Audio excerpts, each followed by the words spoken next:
I'm looking at tonight. I'm not even. Yeah. All right. Good morning, commissioners, and over to you, Chair Harrington. Well, good morning, everyone, and welcome to the Washington County Board of Commissioners Roundtable for Thursday, July 13th. Welcome, everyone. We are meeting just this morning. Not sure if I wasn't expecting Commissioner Rogers to be here, but I got an email from him yesterday that he returned from the NACWA conference early yesterday. So he may or may not be joining us. Otherwise, we've got four of us: Chair Catherine Harrington, Commissioners Nafisa Pai, Pam Treese, and Jerry Willie. Before we kick off on, I'll come back to it. The rolling agenda has been updated. I just want to note that it reflects that I will be out the week of August 6th through the 13th, but I want to reiterate, I will be participating at that work session on August 8th, but by Zoom. So I'm asking the vice chair to run the meeting with all of you.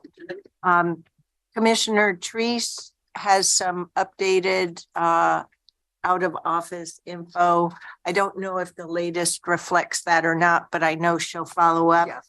Commissioner Willie is looking at some potential out of office time in October, so he'll be following up with that.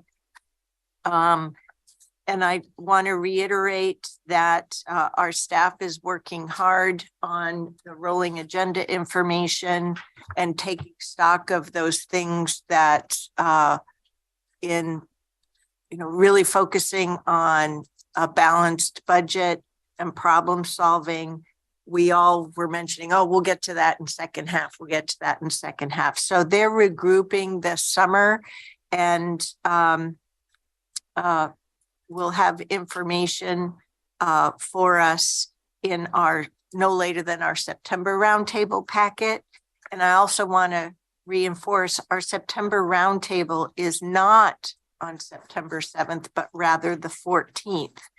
And so that packet, there may be information, shared with us by email before then, but no later than we will use that roundtable for not only our topical discussions, but making sure that we as a group are able to take stock through the end of the year. I just wanted to note a couple of other things that are in the round or related to our roundtable plan. I did update it from our last roundtable and once again used yellow to highlight just some updates. So today we're only meeting in the morning. August 3rd will be all day. September 14th will meet only in the afternoon, but it's going to be jam-packed afternoon. So between August 3rd and September 14th, this is where we'll be going over our strategic plan discussions for that initial plan. Towards that effort, heads up, folks, we have some homework. So I prepared a handout today, and I will send this electronically to Kevin for the packet, but also to you so that you have these links electronically. So this is the homework assignment, may be something new on your radar, but our sequence of August 3rd and 14th is no surprise, because remember from this graphic, we said that we would look back at our current strategic plan and have discussions ourselves and do the work to try and ensure that we're being clear in our direction setting to staff about our goals and priorities and implementing the strategic plan. And then the comprehensive strategic plan, which will take time with the community and the full organization. So the initial plan is a bridge recognizing where we are in the 21st century, but bridging us over to that comprehensive. So as such, you know, I wouldn't ask you to do something I'm not willing to do myself. So what I did is I went through the 2 strategic plans. There's the one that was adopted, developed first in 1986 and then updated in 1994 and adopted. And then the board in the 2007 to 2010 period worked on a strategic plan, but couldn't come to adoption point. So we have it as a discussion draft. So that is what the links 3 and 4 are all about. The webpage, our on our website is number 2. Then I also, to make sure, I went and looked at the county charter and I found a section in there that's relevant. So what I did to try and help is there's your pre-reading. And so I'm holding you to do your homework, but I tried to give you some potential questions to consider and just some guides from the table of content. And similar for both documents. But then it will be a facilitated discussion in both August 3rd and September 14th. So this isn't even a draft agenda. This is just a potential set of thinking in terms of exercises. I want to make sure that we have the benefit of leveraging your thoughts from reading those documents. So we may go through some post-it and dot exercises. So we're doing this together as a board, and then to start crafting or shaping goals and priorities.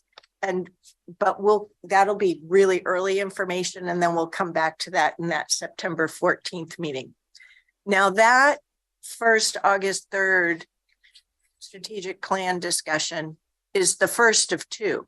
And through the through the roundtable plan, you've seen we also have another topic for the rolling agenda. So I'm trying to keep myself honest and make sure we don't lose sight of that. So that's what number 4 on the back page is. Okay. So I know, thank you, Commissioner Willie, for reminding me and Tanya that between now and August 3rd, it's not a full month, but I can assure you that I read, well, in fact, I learned I have 5 more pages of the 1986, 1994 document to read, but you can do it in a good 6 hours, 8 hours. So I know that 6 or 8 hours of work time you might not have projected over the next 3 weeks, but it'll serve you well, trust me. Well, I appreciate the fact that you've included all the links. So yeah, we're not doing the research ourselves, so we can click on those and get started. So yeah. So everything here, you And I know, the wanna know- potential questions, these are just ideas. That's all. I want to know if the documents from 1986 are in a font that we can read today. just joking. You're so 86. But that's the wonderful thing about computers. We can zoom it up. But are they microfiche? No. Our staff's done really well, really well. So, and on page 3 at the top, under fundamental 4, I said, the finance plan, locating the companion finance, it's actually in the document. I only read a page and a half of it. And that's where I learned, oh yeah, the plane landed. Stopped reading there. So it's actually there. So you can cross that out. It's like page 48 of 60 or something like that. So, okay. So there's There that. will be a quiz. There will be, well, I think the quiz is Yeah. that day. The quiz is August 3rd. Be more fun to have a bingo thing or something. So Reviewing it. just a couple of other updates I wanted to bring in and informational updates. As we talked about in a prior Tuesday work session, Commissioner Treese and I did attend the second AOC Special Budget Finance Committee meeting with regard to dues. And at least the executive committee and that finance, well, maybe the finance committee, many of the players seem comfortable with the survey results. As loose as they were.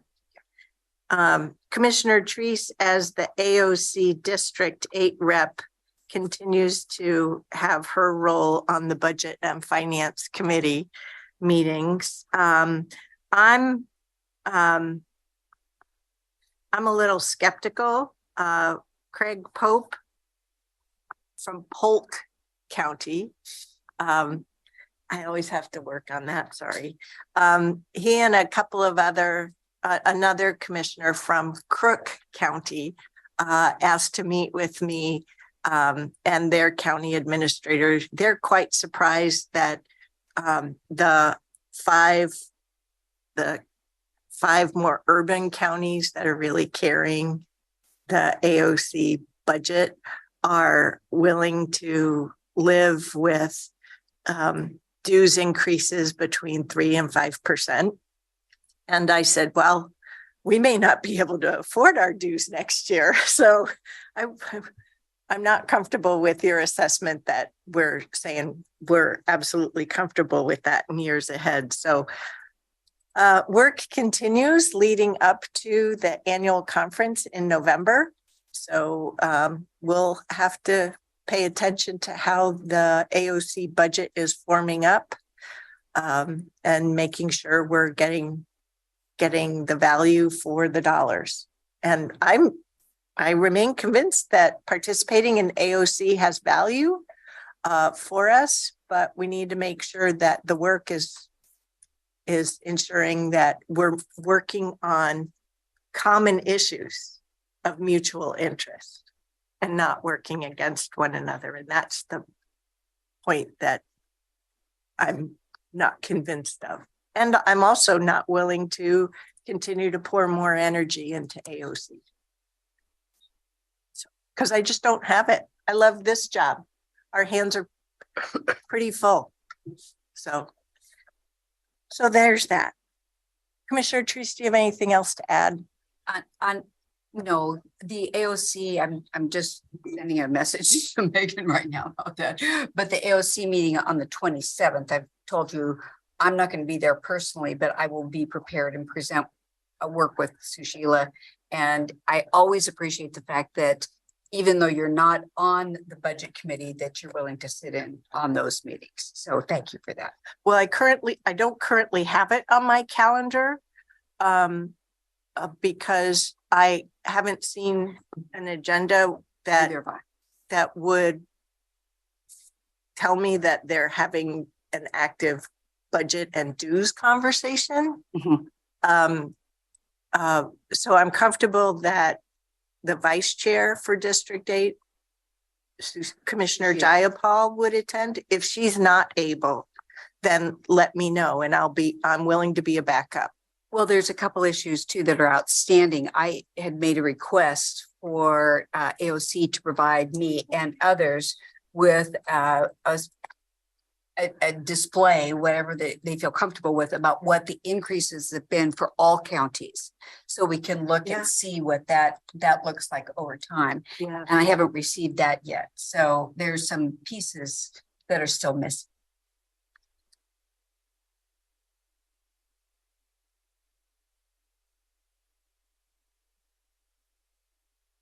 Well, and if they're going to go over that info in the meeting, I'd be interested in hearing how it's presented. Okay, the other informational update is with regard to our second half town halls. So I think we should come back to this after either later today or August 3rd to see if there are any topics that you think would be useful for us to help inform or engage with our community, as well as for the agency at wide. Does that make sense? I have a concern about moving that to the 3rd. It sounds like the 3rd's a pretty full day already with that list of documents and homework assignments, as you call it. Well, are we going to the have third is an all-day meeting. Yeah. And so I'm assuming that talking about the town halls would just be part of our Okay. first segment on informational updates. Talking about the town halls doesn't have to happen just at a roundtable. It could happen in a work session as well, right? Yeah, exactly. Yep.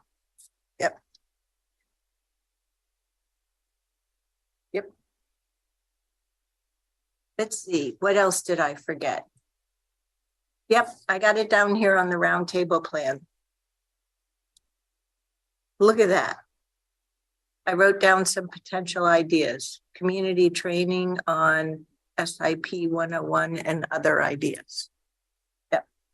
So we'll pick back up on that. Cool. Need to use all my tools. Anything else? Rolling agenda, any particular highlights? I don't know what changed between the first version and the current version. So what changed was just additional items added by our departments. So the big one that I'll draw attention to is September 26th, the action item for the community strategic plan, the RFP proposal that was added as an action item for that evening meeting. Cool.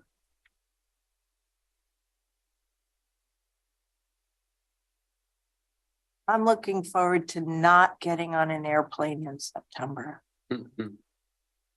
Oh yeah, we have the District 8 meeting. I'm not getting, yes, you're right. You're absolutely right. Hope I didn't just jinx myself. September 12th, we have, is it the 12th that we have the AOC District 8 meeting? Well, we have it that week. Oh, and I raised the flag yesterday that our roundtable on the 13th is going to be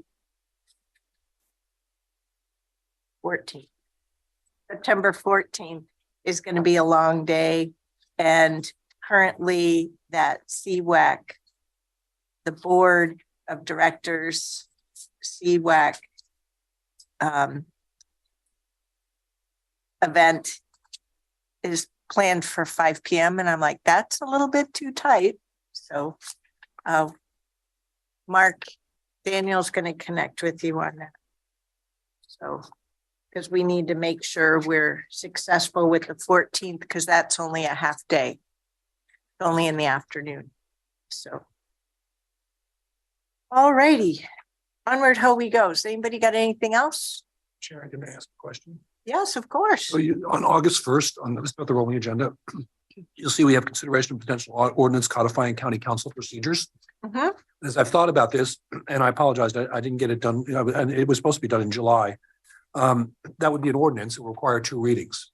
To do 2 readings in August, we would have to do the first reading on August 1st. So I don't do scheduling. Okay. Well, Staff does no, scheduling? this is a board question. I would generally not put a first reading on the same day we do the work session. But I would ask permission to do that so that we can finish this while I'm still here. I'm fine I with don't that. see why not. We could always pull it if the board doesn't like it. But it's usually better protocol to do it the next week. So you can take board feedback, but if it's okay with you, I will put that on for first. Yeah. Thank you. And I will work with Kevin, of course, on scheduling. Well, I'm also a little surprised. Request to create a forest land classification committee. Yeah. Why? This I is sure something, hope it doesn't have a budget impact. no, it doesn't. Okay, great. It is I can explain, and actually you may hear about some of this on Friday. The forest landowners pay for fire service Mhm. through the State Department of Forestry. Yeah. They have a process to readjust based on the size of land and who owns the land, how much each people pay, because there's a sect fund that has to be divided among all the landowners. Yeah. There is no process right now for doing that in Washington County. There's a classification committee that can be set up through the state that does that classification. And you considered this back in January of 2019 before COVID. And January, one our of the things first that month. the county council raised was who's going to handle the protests? So right now, when we do taxing, Yeah, if someone has a tax protest, my office handles it. yeah, But we don't have the capacity to do this. So we said to the State Department of Forestry, if you're going to have this, you're going to handle any protests. And they said yes. So we drafted an IGA that'll be in the packet. That's actually already in the packet.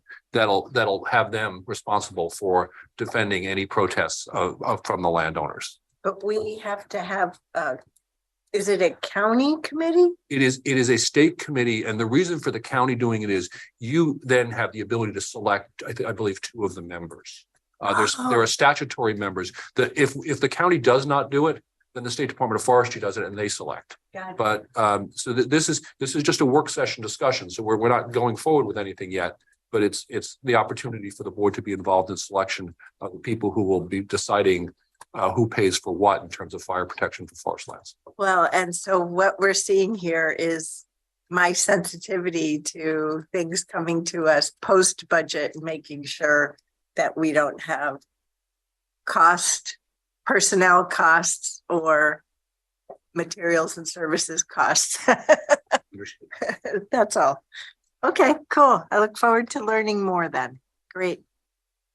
Okay. Anything else? No.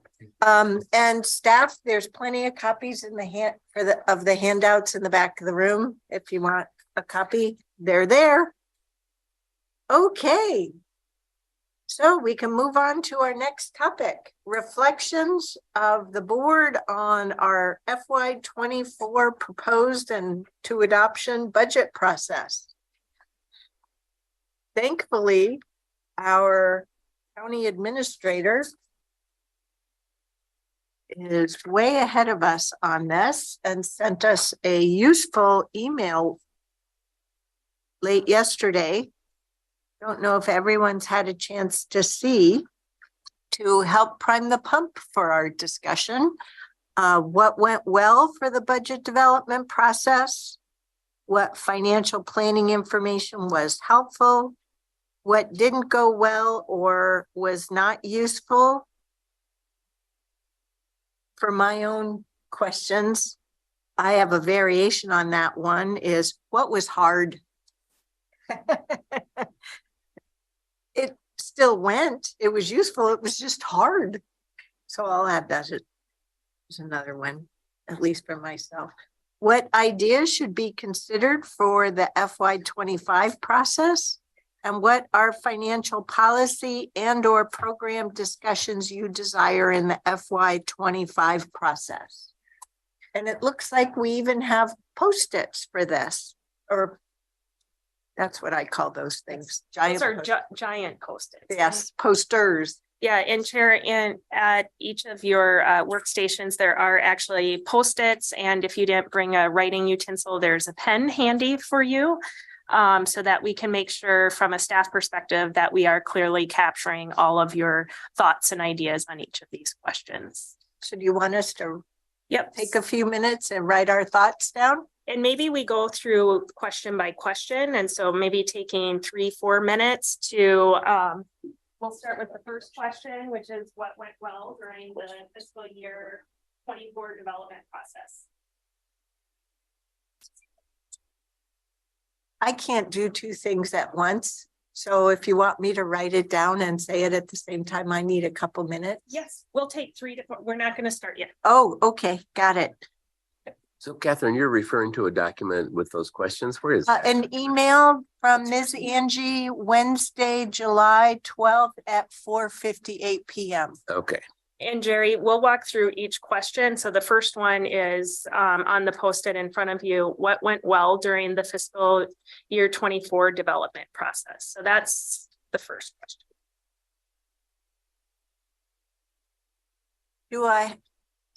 Can I put more than one thing on Yep. each post-it?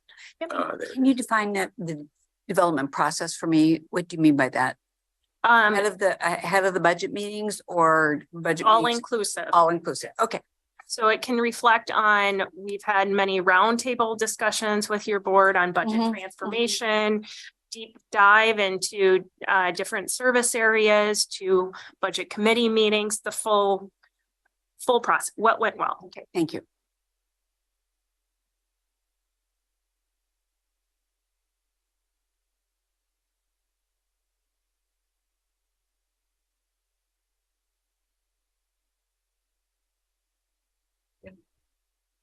Oh, I better put my initials on my chicken scratch. Because I'm really bad. I failed penmanship every year.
You have to do it. I don't know. I think so. We're putting these up on that board, right? Yep, I'll go around and collect them as we talk through. So I better write more clearly, huh? A little bigger. So That's a little small. I can't read it from here. It's okay. Hey, he's gonna verbalize it. No, I'm Yeah. you're cheating. The truth comes out. I'm gonna have to separate you two, huh? I'd do it with anybody. I can do it there.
We don't have to do this.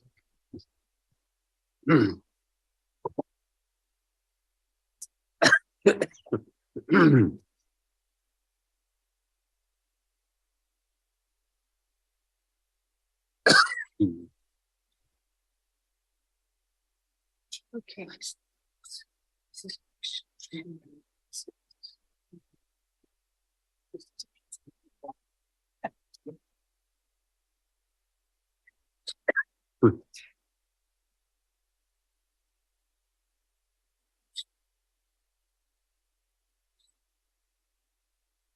Now, this is a good exercise. You'll be able to tell me how I have to work on my penmanship before August 3rd. Not enough time for me.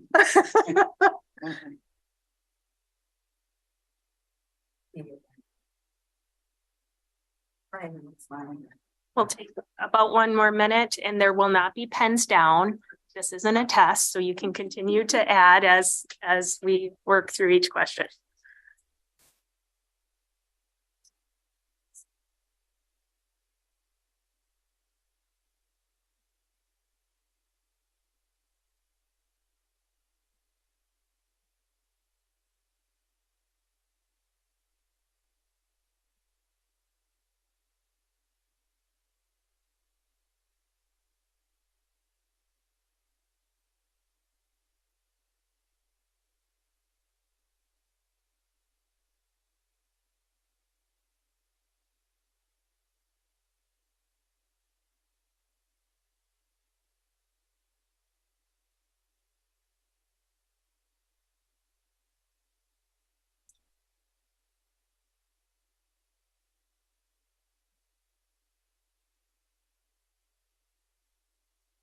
Okay, let's, Catherine, I see you still writing, so I don't want to rush. Okay. So what went well during the development process? Who wants to start? And I'll collect your post-its and add it to the sheet as we talk through this. Who wants to go first? I can go first. I think that there was really good preparation by Greg and his team regarding the changes that we had this budget year over last year in terms of in all respects. So. And I'll just next. Should we do one each or do you want to do all of yours, Pam? Oh, am I going to do all of them? Okay. Clear For understanding. question 1. Okay, yeah. I think that there's a clear understanding of what the 4%, 7%, and 10% reductions meant and the implications of those. And my spelling always goes to pot when I have No to write judgment. on these. I thought the individual department presentations were good. They were concise. They were excellent. And the other thing, the materials from your department, Greg, were on time.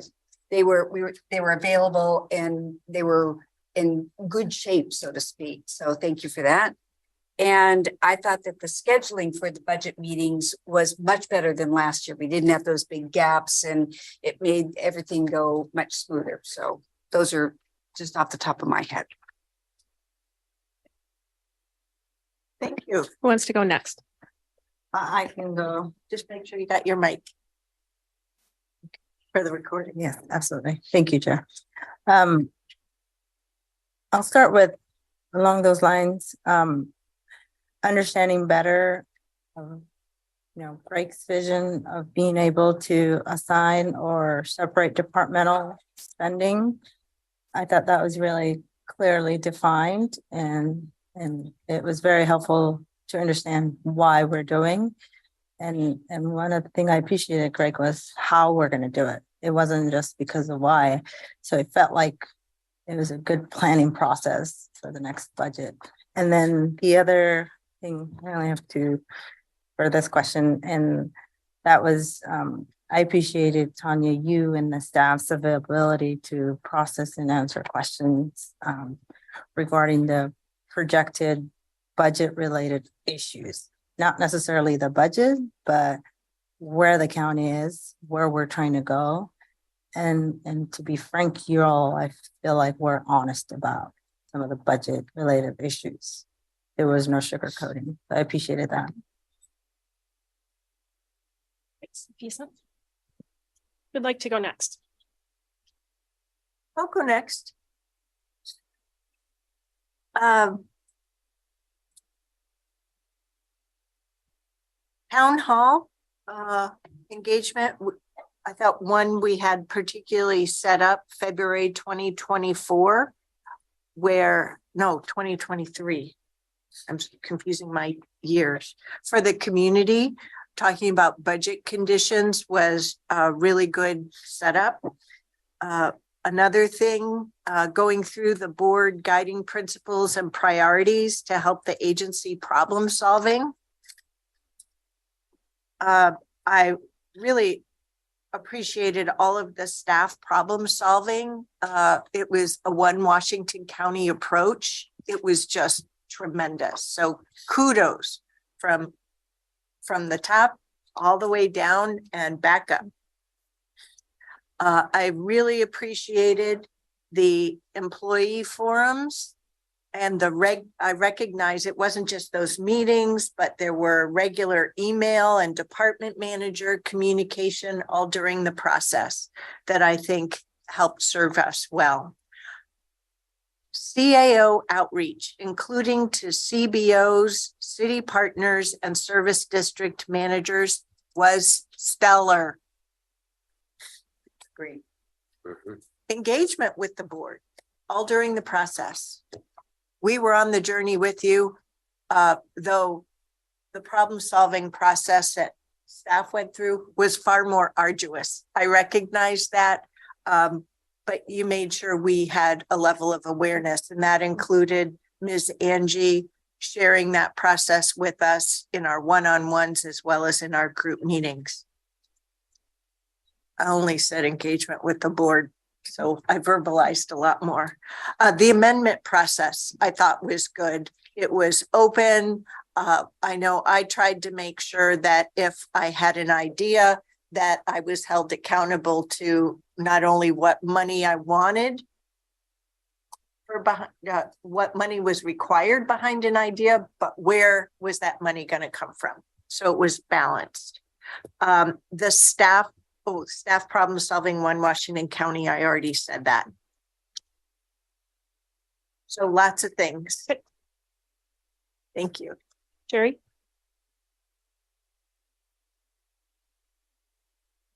Does that work? It meets with her approval. You got a gold star.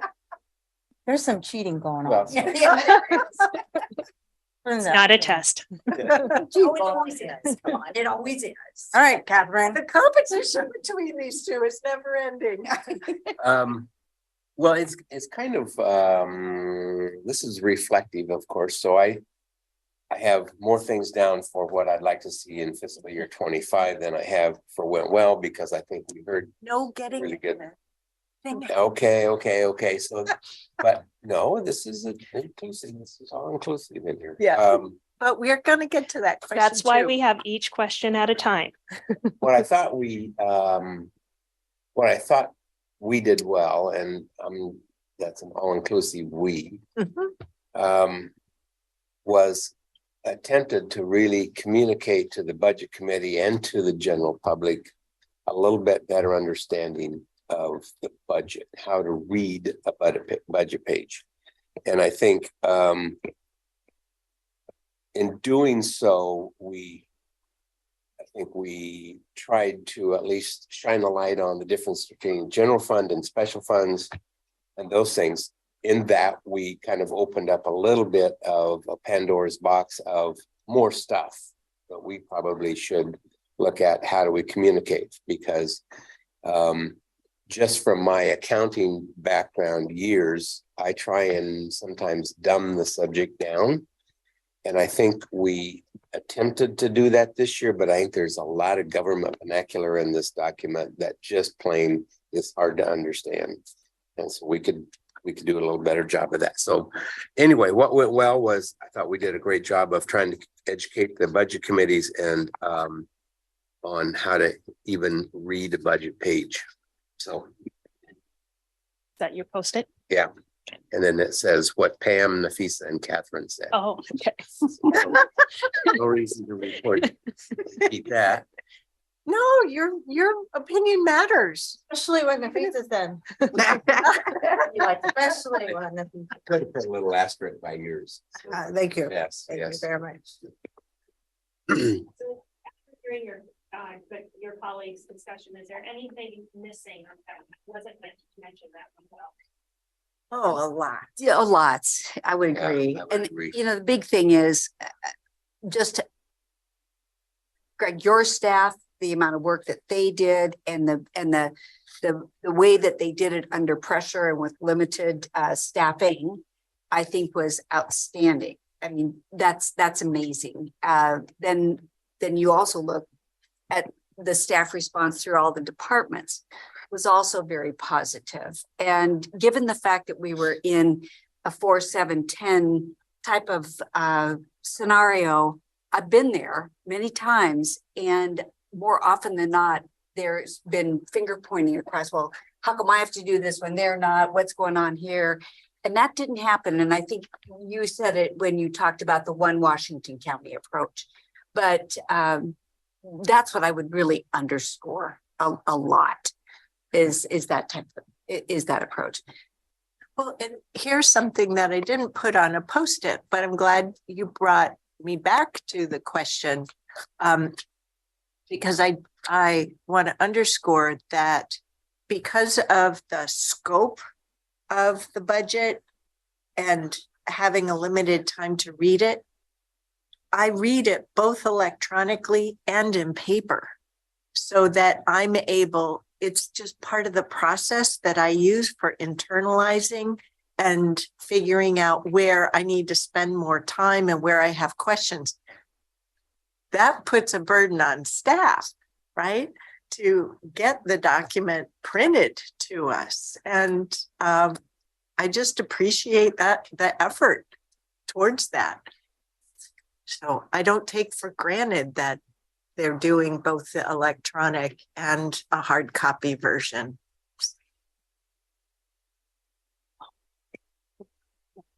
Thanks, Greg. And I'll add to that to say, you know, in terms of transparency, I really do think, Tanya, your leadership and your team did a really good job of impacted partners, letting them know the scenarios that you were working with.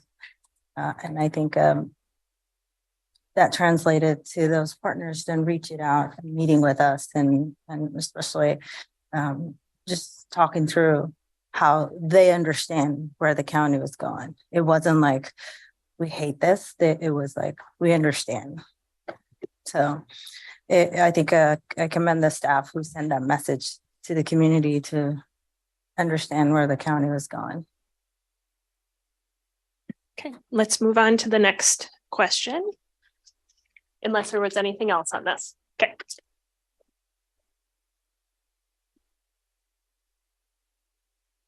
So what financial planning information was helpful? So there's the budget process, and then your board had several roundtable discussions, work sessions with different financial planning information.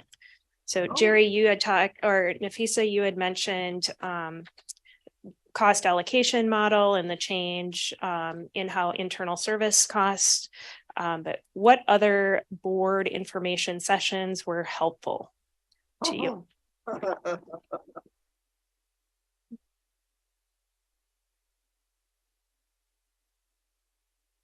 Is this where we talk about the internal cost Yep. allocation process that we redid? Well, that's one of them, correct? Yeah.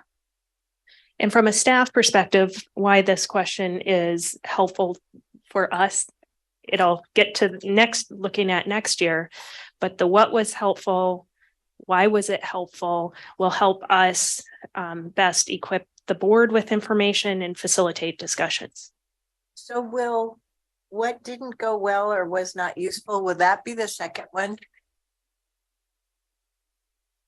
That's coming. Yes, okay, Yep. good. Okay.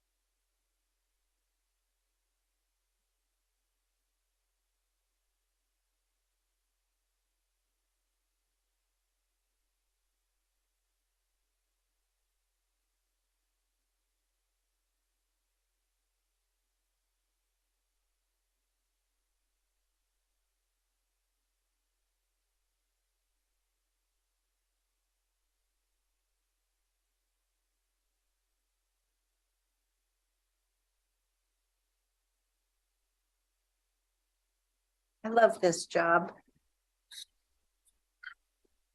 Hard, but it's so awesome.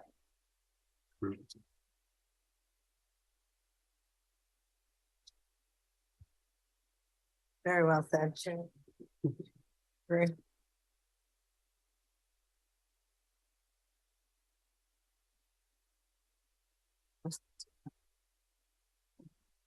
But I don't, but I think I'm stretching the question.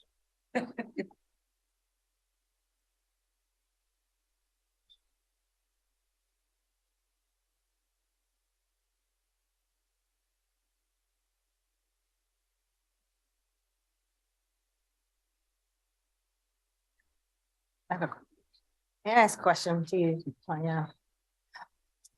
Was the budget orientation considered a budget planning information? Sure. I thought that was very helpful. Okay, I'll put that. I started writing it earlier with them.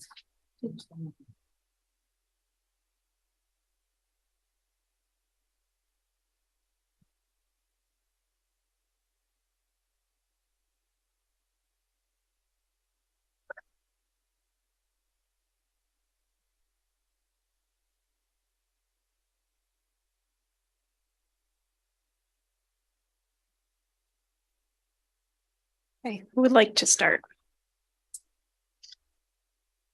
I can go again. I think the budget allocation process, we talked about that, the internal cost shifting, that I'm just registering that one off. And then I think what was helpful to me was the work that was done in presenting us information toward our understanding of the future impact of our SIP dollars and how that looks as you translate it to the future. The other one for me was understanding that the entire impact of the limitations of the ERP and then also subsequently why revamping, which this one may not fit here as much, but still is important as we look to the future. That's great. It's I don't wanna wonderful to trip. hear all of your thoughts because It isn't necessarily They're all- what comes to your mind or. yeah, I agree. this is where our individual fabrics make, our individual threads make a great fabric. Oh, no, go ahead, Commissioner Fine. Go ahead. Yeah. You want to switch it up? No, heavens, no. I thought the budget briefings were helpful and also along those lines, maybe I am cheating, yeah. Somebody's cheating. Always go first. The projected impacts to services and staff, understanding that was very helpful for each of the scenarios to, that was laid out. And so I thought that was very helpful in understanding what the budget or buckets of budget or different budget allocations that are impacted. So I thought that was very helpful. And then the budget orientations and the discussions. Helpful information.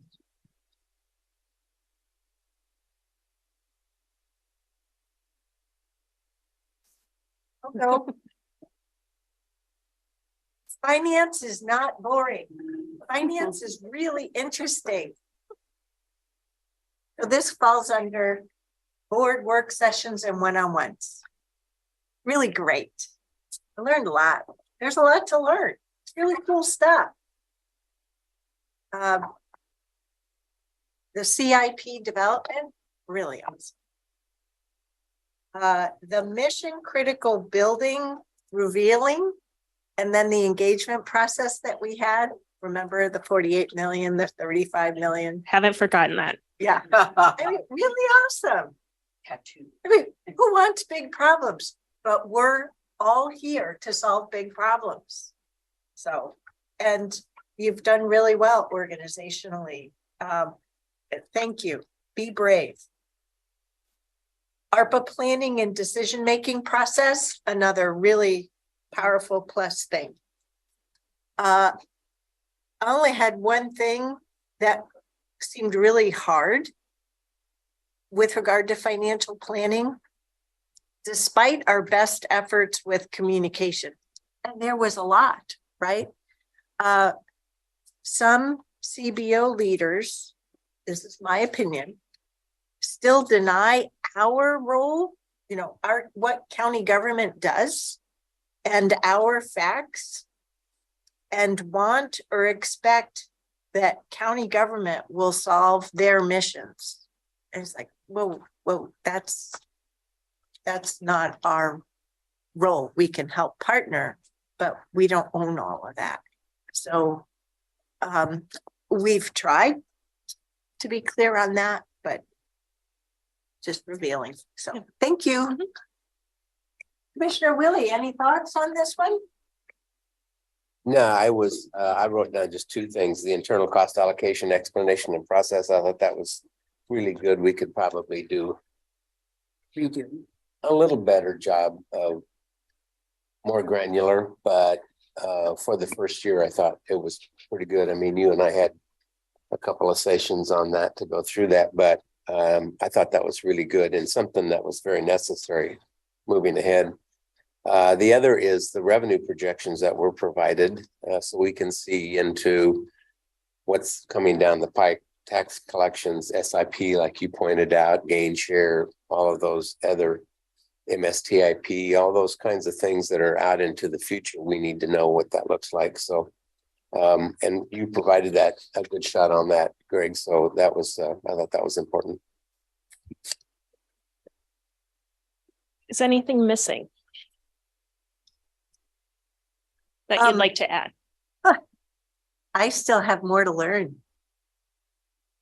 We'll get to next year. Okay.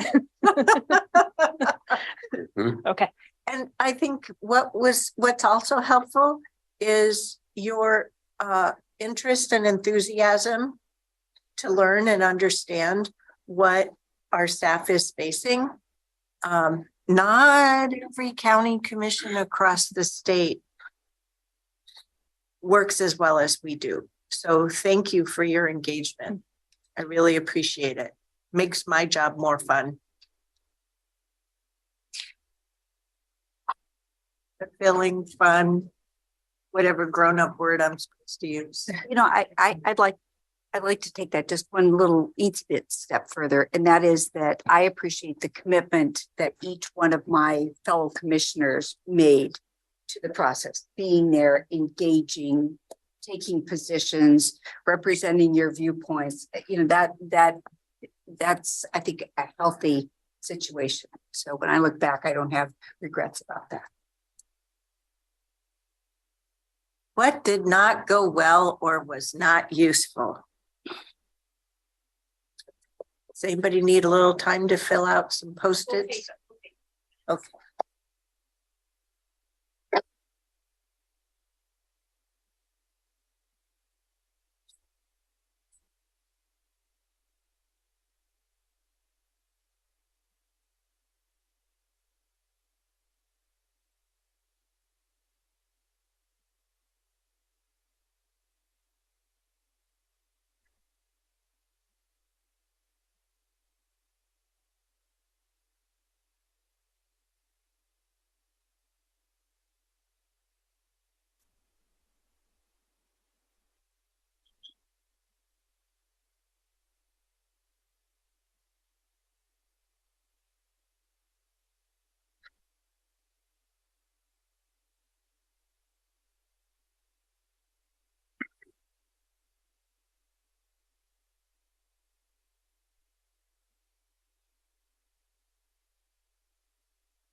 This is the question where I should do my hard things, right?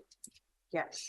If it was hard or things that we could stop doing in the budget process. Yep.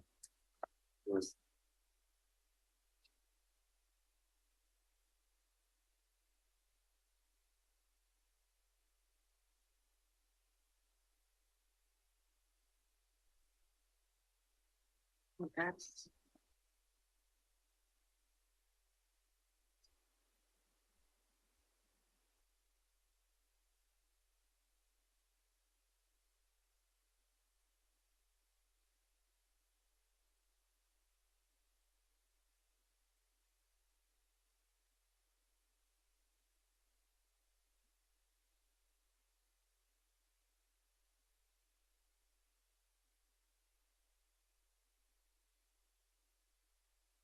Would like to go first. Oh, Pam. She's the student you really didn't like to be around and see. You know.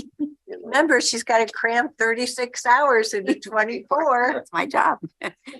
So, Catherine, with all due respect to your comment about the amendment process, I think what you presented was good, but I think that we haven't been used to an amendment process. So I think it was a bit clunky. Like I didn't know exactly how the process would work. And I think we were making it up a little bit on the fly, but that was the reality. And it was a good experience, but I think knowing ahead of time what that process is will be helpful into the future.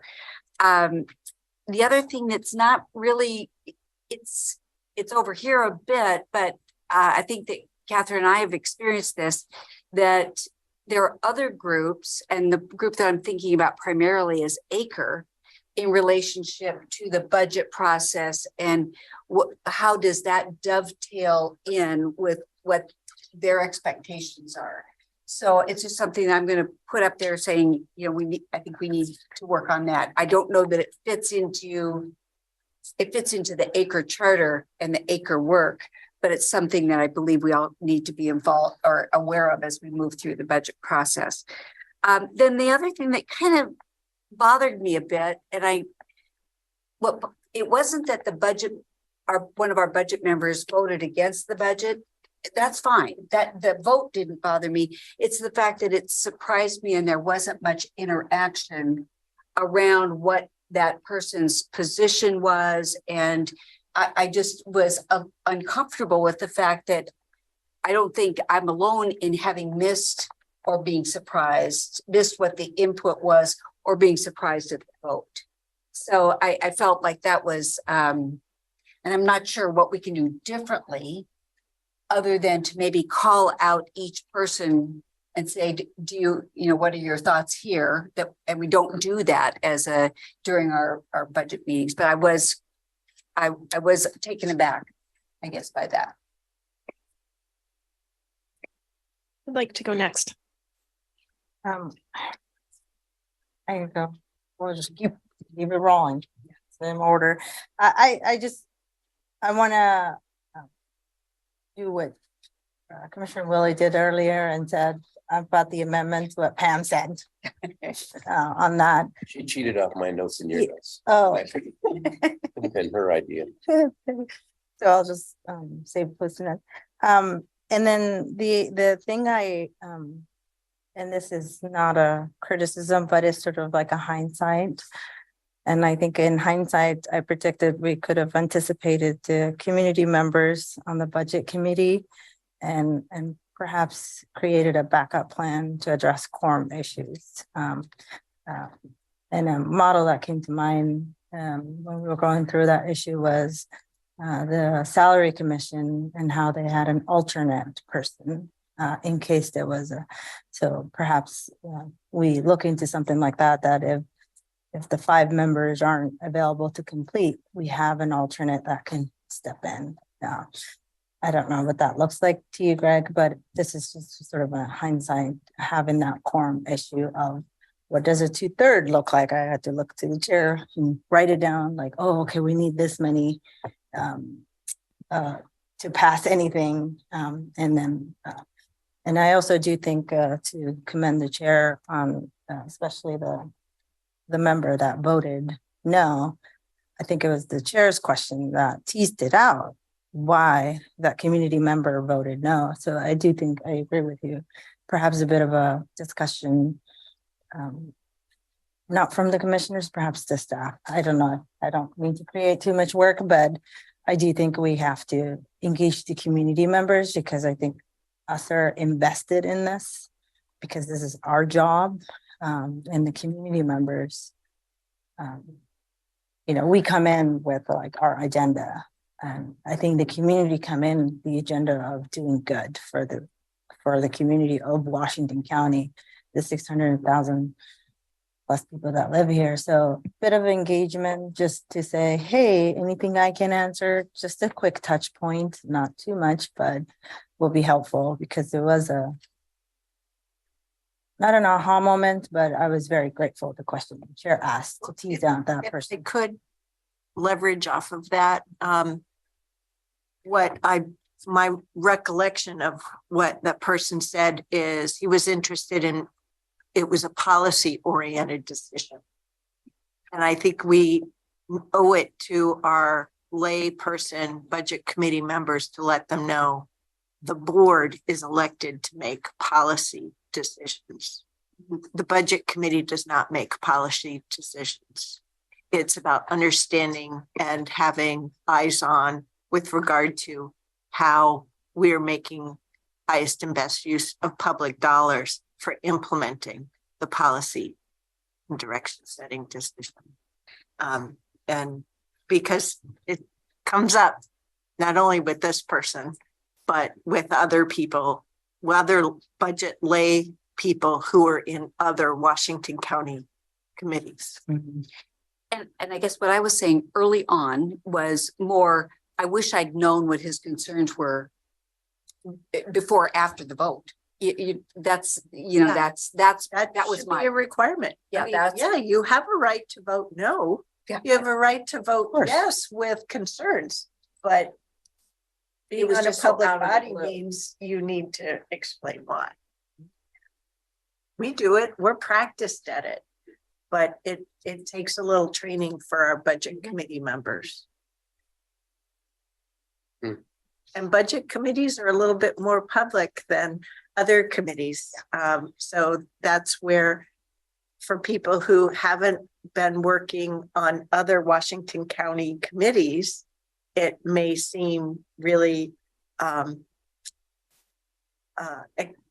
they are set themselves up for experiencing an exposure that they may not be used to. So I'm sorry. Did you want to go next? Actually, I'm not going to add anything new to it because the amendment process I wrote down too. That's why I think you. But yeah, the amendment process, certainly we can refine and streamline that a little bit better. And then the budget committee quorum, thanks for bringing that up. Streamline it? How do we streamline? We go through the process before we go through the process. So we explain how amendments should be done, because I think I would prefer not to go to our last actually adding a budget meeting to have that conversation about amendments. Maybe we talk Just wanted about to it be a little clear on earlier in the more process. expectations. Yeah. Yeah, just- Well, you can't do it earlier in the process until you have all of the budgets proposed.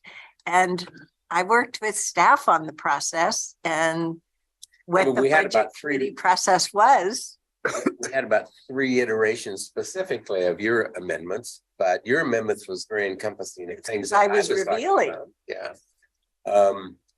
Again, that seemed we were just. like a neutral. crash course Yeah. a little bit. Yeah, And so maybe if we'll refine that next year. yes, I'm right there with you.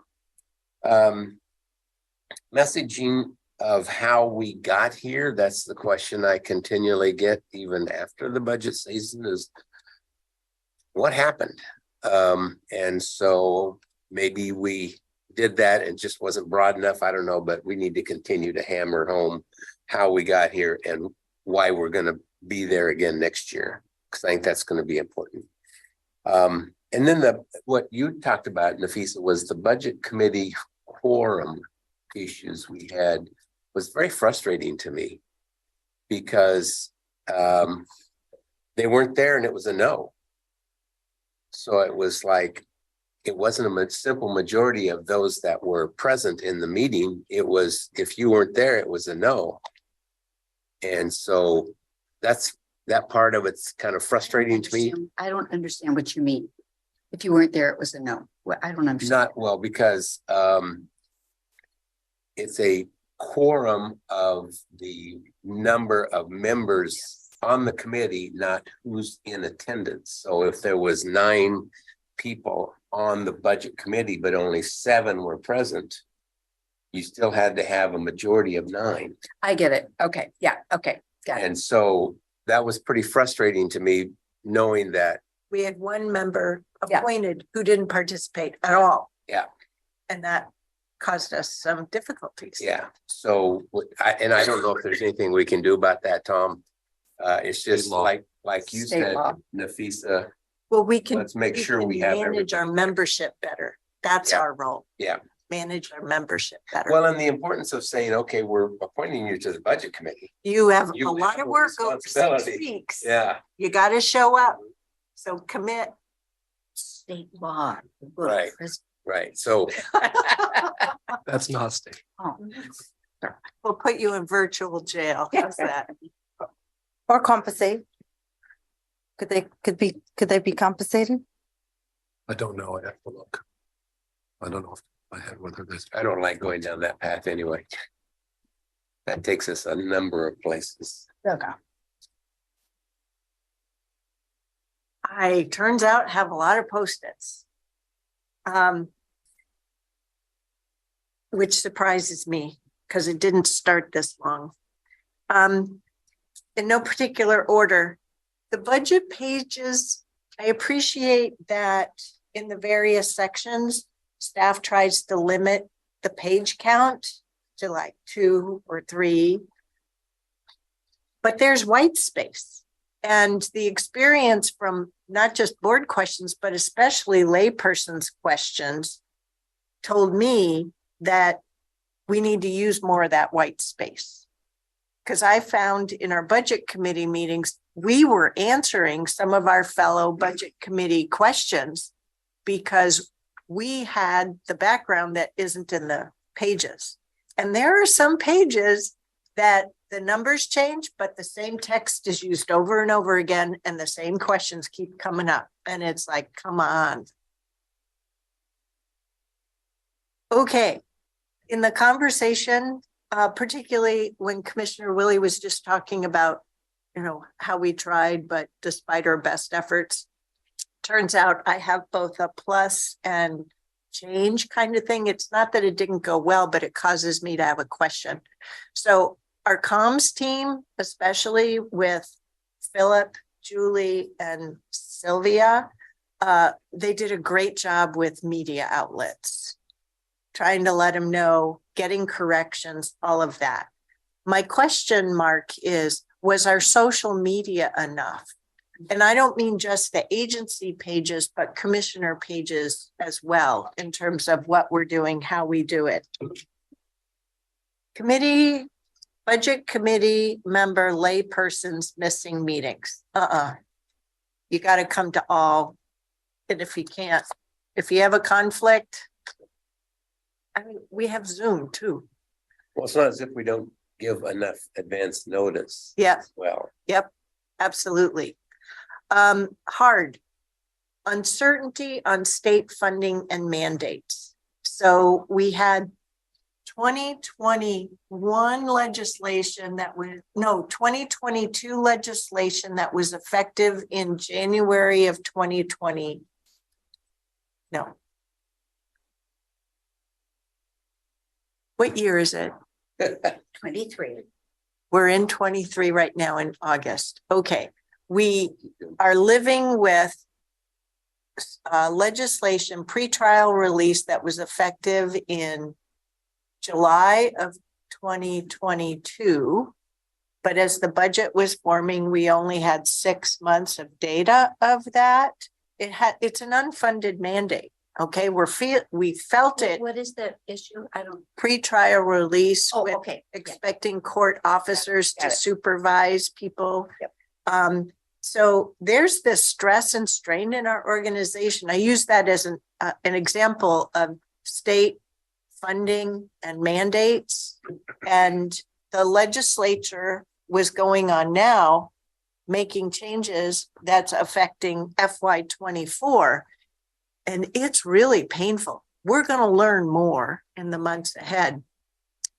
But I mean, we've got work to do with our state legislators. And it tells me that I have to invest more time down in Salem to tell our story and to help our state delegation respect what county government does. And I know our city mayors are much more engaged in Salem to make sure that they've been on a path of educating legislators that city government is important. Can I comment to that? Of course. Yeah, because the thing that I have requested is a list of a dollar number of funded and unfunded mandates. Yeah. Because I think if we communicate that to our legislators, it is a much better and stronger picture that they understand what it is that they're actually costing us. So I think they do microcosm things like, okay, medical examiner, well, we can give that to them. They don't realize that that's just going on top of the pile. So. Yep, I agree. Yeah. And I think we're going to have to use multiple communication mechanisms for that. For example, I think we need to compose a letter between now and the end of the year to share with our delegation, our Washington County State Legislative Delegation. We need to have meetings with different legislators because state government requires, county governments exist through state ORS, right? And there isn't a 101 for them about that. And then, so we have to help educate them. Isn't this a perfect example of where AOC should be involved? You think? Yeah, it's that's Yes. Yeah. Yep. So that's why I think in we shouldn't terms be of alone in this. all legislators, but there's what we can control and influence. I don't put this on our government relations team, Yeah. right? We partner, we have a great government relations team and we'll problem solve with them. But yeah, it's a problem. Anyway, I think Commissioner Treese mentioned ACRE. What we learned during leading up to our budget committee process is that the ACRE charter with regard to the budget is in conflict with ORS. ACRE wasn't willing to accept that fact. Also, ACRE has a lack of county government and finance understanding, which we're still having to work on. So some other things that were hard. I need a full 2 business weeks, including 2 weekends, to read and digest the published proposed budget. April 29th to May 8th was a little bit too short for me. So considering we had clean water services in there Yep. as well. So Yep.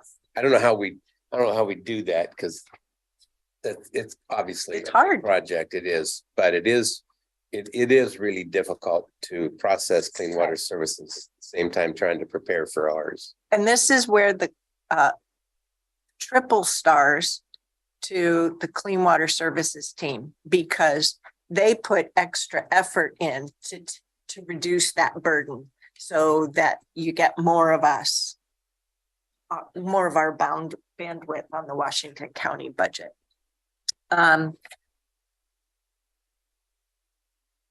Budget committee laypersons from the community cannot get ahead of Board of Commissioner direction. Say that again. Our layperson or community members of the budget committee cannot get ahead of Board of Commissioner direction or policymaking authority. I can say more I offline. was gonna say, there's more to that, but I'm not gonna ask. It played out in public. On behalf of Commissioner Rogers, there was some meeting time certain that had gaps. that he noted. Oh, it's No. because we put time certain from switching from one budget to another. I think it was budget to like in another. the latter Yeah. part. Yeah, Yeah, So much So we better had- than last year. we had like an hour break and. Yeah, so- yeah. yeah. So better than last year. Oh, yeah. Much better. So, So I have one, are you done, Catherine, yes, with that? ma'am. Yes, sir. Because I just thought about this one. I know we had some issues with page number consistency in our budget, so I'm asking for better indexing and references. And I'd kind of like to have that somewhere in the front, just like a book, where it says Chapter what the one. title of the chapter is. I'd like to have that in there, so, and we reference the page numbers, not account numbers. I thought our table of contents was pretty good. I know that some of the page numbers, Yeah, the pages didn't sync up this year, so.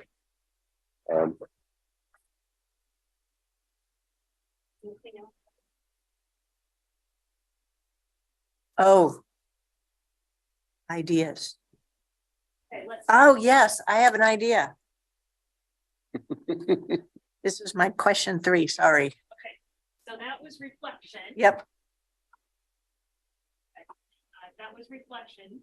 Looking back, now looking ahead, because yes, we are already starting to talk about fiscal year 25. Just for your board's information, we are working through similar exercises internally with our various staff teams to collect information from a staff level for the development process as well. cool. So I hope they feel as good about it as I do. Because despite my having so many Post-its just then, I still have such good feelings about the process and the budget itself. So, sorry. we're a learning organization. We need to always look at what went well or our strengths, and then also opportunities for improvement. And that's what it means to be a learning organization. So it's an and. So what ideas should be considered for fiscal year 25 process? We'll take a few minutes for you to jot your notes.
Oh, you covered it.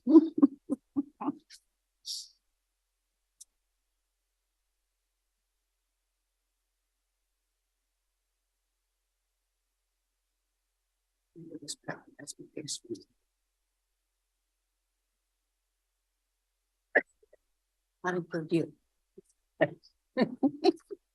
Go ahead. Yeah, what about you?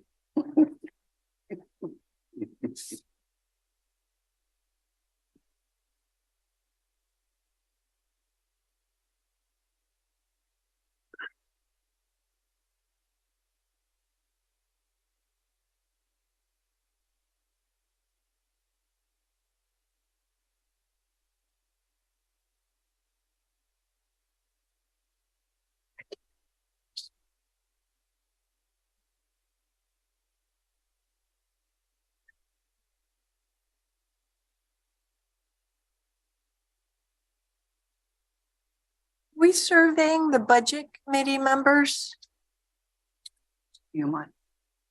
with these questions?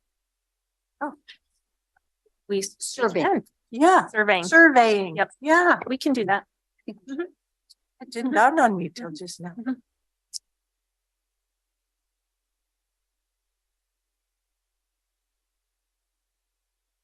And these can be half-baked ideas or just barely baked ideas, right?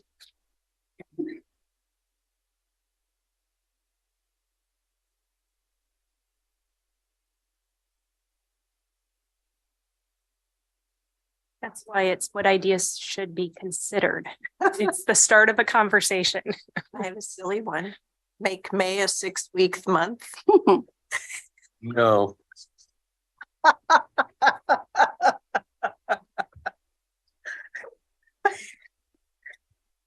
You don't let me have No any fun. fun.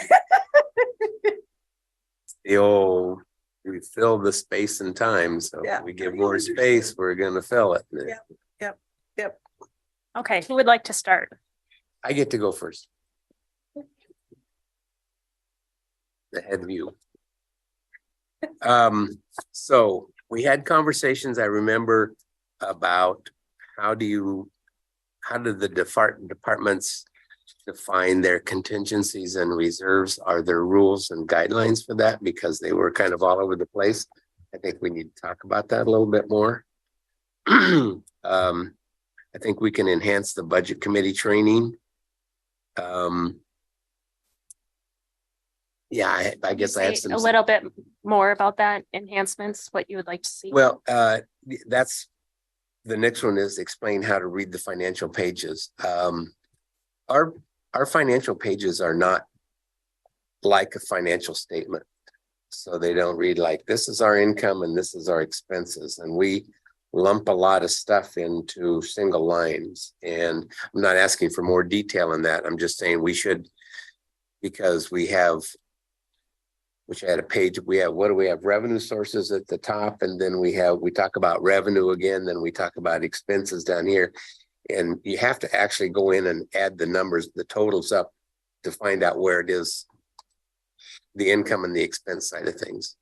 And I think that's a little confusing. Now, I'm not advocating we change that. We just explain that. Okay. And you mean in the summary document? I mean, in the actual department report, the page that we talk about this particular department, the funding. I think I understand, but there's the summary document, there's the line item detail document. You're way at the front talking about general fund, right? No, I'm in that whole document Hmm. that has the department pages too, but it's in the summary document that he's talking about. Yeah, well, that's where I find myself having to use both to ground myself and make sure I'm reading those columns correctly. Well, and I'm not sure that, again, we're much more in the trenches than our budget committee Yeah, members. I understand. Yep. So walking them through that a little bit better, I think would do that. And to explain the difference once again between general fund and special funds, because we got some questions about why can't we spend that money? Well, it's because it's in a special fund. So again, we have to continually go back around and differentiate the purpose of those two things. And then I don't know how we do this, but I'd kind of like to see what fiscal year 22, June 30, 22's audited financial statements look like. I've never seen an audited financial statement of this organization. We always see budgets, but I never see looking back. Ding, ding, ding, ding. Guess who is going to serve on the audit committee? It's on our website. Oh, well, I've never gone there and looked. So I guess I should do that. Thanks for the reminder. And no, I'm not going to be on the audit committee. Roy can be on the audit committee. After that, I will. It's not a big lift. It's really not a big lift, but the CAFR's there. Yeah, I had forgotten about that. So thanks for reminding me on that. Yeah. So I will do that. And I always love those budget note pages in the CAFR too. Well, I'll go next. And building on what Jerry said about training for the lay people, I think, but my concept is a little different. I was thinking about kind of almost a graduated training where new budget members got training on what the process is and the importance of attendance, the fact that it's the state mandated, how this works, you know, all those things. And I think that even if it were in video format, that we could use on a continual basis, but really targeted at those new people. I think that might help. And then in putting this together with the fact that I kind of think our budget meeting should be in person. Because I think in person, we would have understood, for example, what the budget committee member who had issues, you know, we'd have a better opportunity to flesh out what those issues are. Yeah. So what you're saying is budget committee members don't have the option to attend by Zoom. Yeah, I'm just saying in person. And I'm willing, and I understand that there's situations, I know there's situations where it's really not possible. But what I want to avoid is someone who only attends by Zoom the entire time. You know, that's what I'm trying to get to. And then the other thing, and I'm thinking again about the layperson. What do we do for recognition for those people? How do we show appreciation publicly for the work that they've done? And I think we could do more there too, to reinforce for them the importance of their participation. So, you know, so my ideas for the 25 process are really around the budget committee itself. I don't have any other thoughts in relationship to budget process that are internal to our work. Jerry, did the City of Hillsborough Budget Committee, is it just the city council or do they also have community members? No, we have outside community members. We're structured a lot like what the county is. We have a couple of other outside members and one of them chairs the budget committee. With the Beaverton City Budget Committee members, they have really nice catered dinners. And that's one way that laypersons get a little bit of incentive, and like Cal level, Reedville Cafe. Well, and it also gives them opportunity to interact with us. Yeah. Outside of the budget committee. Yeah. So And we did have some budget committee members join us as well. Remembering that the city's budget committee lasts one night. So Beaverton, it's multiple nights. yes, but they might do that now, but yeah, we snapped through it pretty quickly. Yeah. Of course, we didn't have a $1.7 billion harder budget for the special districts. Yeah. Right. And some who have parental responsibilities that. Yeah, and I understand that, but I think we could make more effort about or have more criteria about you're expected to attend. Yep. Well, we can always write a thank you card too. Yeah, yep. We could do that. Daniel, let's do that. Have the full board sign. Yep. Ditto, all of them. I did have the amendment process, like to have an amendment process with timeline ahead of time. That's a good idea. I agree with the budget committee conversation. But one idea that I like to see for going is, and something that started this year is, keep the early conversations, especially if there's a budget impact. And a second, especially if there's a negative budget impact. So I appreciated those early conversations about what that would look like, and it was just very helpful to understand. And I think of the page numbering, I did have a constituent that asked me, like, I had to look this specific revenue source, which special funds or general funds, where is it coming from? And I remember having to go look for the pages where this actual specific was a SIP dollar or, so I think there's some truth to what you were saying in terms of my one experience with the constitution. So, but I think the thing I want to communicate is I think we have a solid process going forward. And I do think we shouldn't change too much and keep it so that at least we have to refine it further. So that's the message I want to get out of. It's like, I don't want to offer too much changes.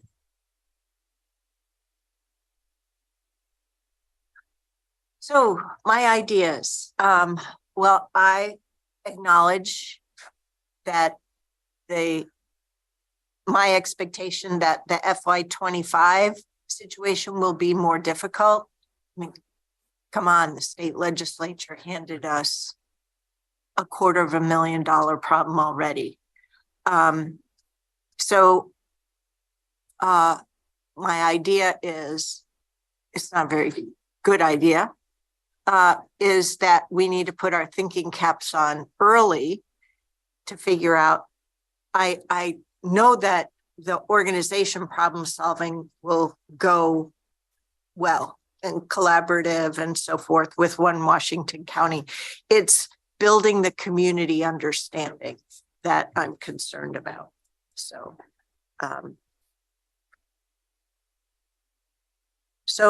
towards the idea of buying time, I'm not going to take any early June trips. There wasn't anything we could do about my needing to make the CWS trip other than not doing it, which wasn't a good idea either. I mean, after all, we got the Lieutenant Governor's attention, which was a big deal since an elected official was on the trip. I was wondering, can we push into June more? And what I'm getting at here is with regard to the reason why we got into that time crunch is because we had our published schedule. We had our last meetings and then we had the public hearing and the budget committee adoption. And I can't remember the time frame. I think it might be 21 days, which is why between May 30th and our public hearing and adoption date, like at our meeting since we meet on Tuesdays, I mean, maybe we move our meeting to Thursday for our budget adoption so that we have just a little bit of flex there for needing not an unexpected meeting, but if we want to be upfront to encompass that we want to have the opportunity to have both amendments introduced, research in one meeting, and then a second meeting to close on, then we need to plan that in. And how do we create room for that? So there was that.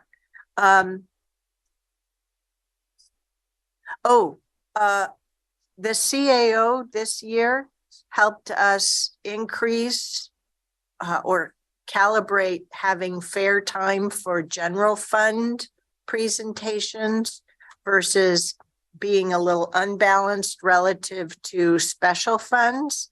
But I sense that we need more general fund understanding. I think we get it, but for the budget committee and the community. And so my idea, lame again, bad idea. Okay, don't be so self-critical. There seems like there should be the germ of an idea there. And another idea is we've talked about having some additional training for the budget committee members. I really appreciated that we board members had the shared learning opportunity with the budget committee members. So I want to make sure that we're included in those because you can never learn too much about how budgets work and budget processes work. So those are my ideas.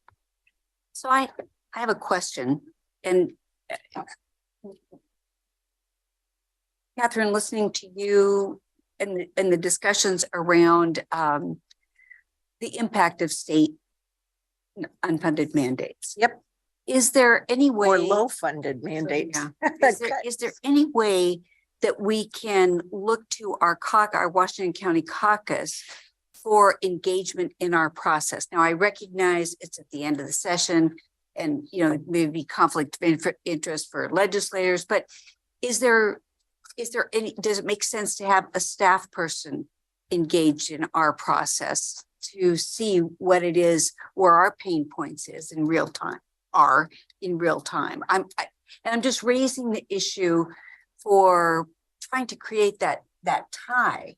And we've had a tough time doing it, but I'm just looking for ways to Our staff or their staff? their staff. Well, so I think the problem is somewhat structural and political, right? I know. As the state ledge committees go through their work, the budget impact statements they get are just from the state. Right? They don't get budget impacts to counties. And so there's that. But when it comes out of committee and then goes to the Ways and Means committees and then the joint Ways and Means, there isn't just, it's all on either AOC question mark or asterisk and our government relations team to say, hey, but here's the problem. There's a lot of caucus work done. So a lot of our state legislators leave it up to the Ways and Means co-chairs. And I'm just trying to circumvent the problem a little. we're going to have to start it through training. Well, We can't do responsibility shift if we are not investing in the training and helping them understand the connection and problem. And that's what you're trying to get at. That's what I'm trying to Making get those at. And I- connections. And I don't think it's going to be through one No, it's not. methodology. No. There's going to be. They're not Right. incentivized. Yeah. What's the incentive for them to And learn that where's the impact? knowledge building? Yeah. About the issues too. That's the other piece. So I just raised that as something that perhaps we can chat with Aaron and Zucker about it and just see if we've talked about our Washington County caucus and what our, where we meet. I'm just thinking of It's going ways. to take us probably 3 years. We're going to build in 2024, late 2023 into 2024 of that there is a connection that'll feed into our 25, but it's going to flow into 25 towards the next long session, right? And then through to 26 as well, because an idea I've been thinking about is, so where are the major touch points for us with them? It's across our 4 major departments: records, assessment, taxation, and elections, housing, health, and human services, public safety and justice, land use and transportation, all 3 of those. Well, if we think about what the state legislature does with the budget, they spend a bunch of time on education, right? A lot of them campaign on education. Very few of them spend much time, if any, on housing, health, and human services. They speak to the big issues, right? Homelessness, affordable housing, touches a couple of different places. Not very many, if any of them, spend any time on public safety and justice. That's a given. Okay. So, and then on land use and transportation, our situation's a little bit different than some other counties as well. And then there's this whole difference around what the state does to the metropolitan area. So,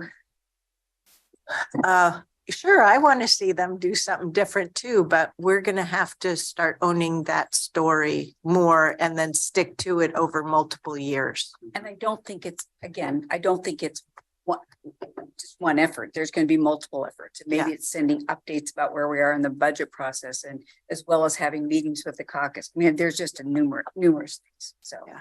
just made me think about Well, it. we don't get another chance to play for 2 years anyways. Yeah, biennial budget. Yeah, by any. But there is the emergency board work that goes on, and there are some adjustments done to the budget. The reason for the short session is budget adjustments, right, versus policies. We only wish that was the only reason for this special. It was supposed to be. I'm with you. I get it. I get it. Okay, Should we move on to the next question?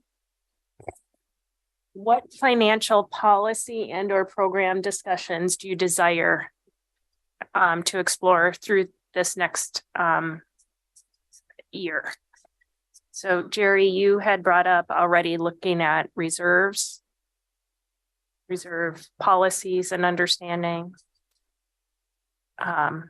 Yes, on Tuesday, I almost said yesterday, it does feel like yesterday. On Tuesday, I had raised the public safety and justice briefing paper that will be coming before your board.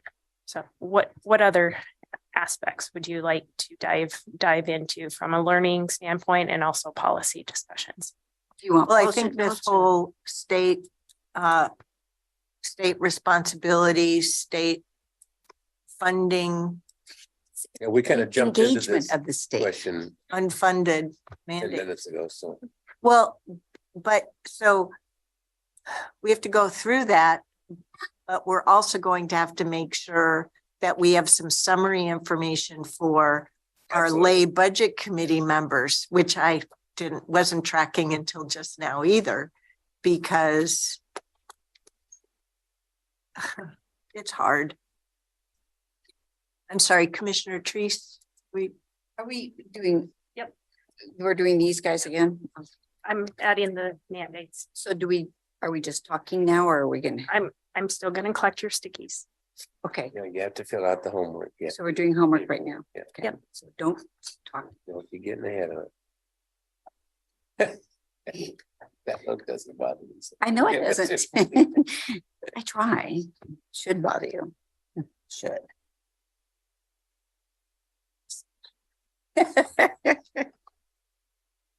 Not to me, though. The guards go off.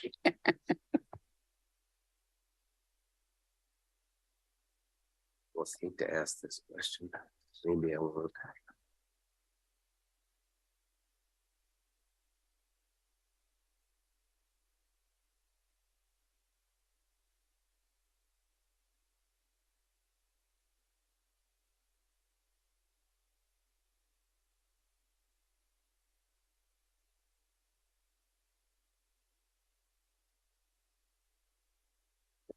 Well,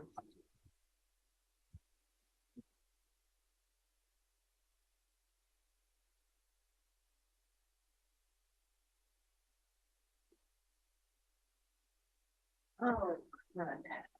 I know, it makes my heart hurt. Pulls my head.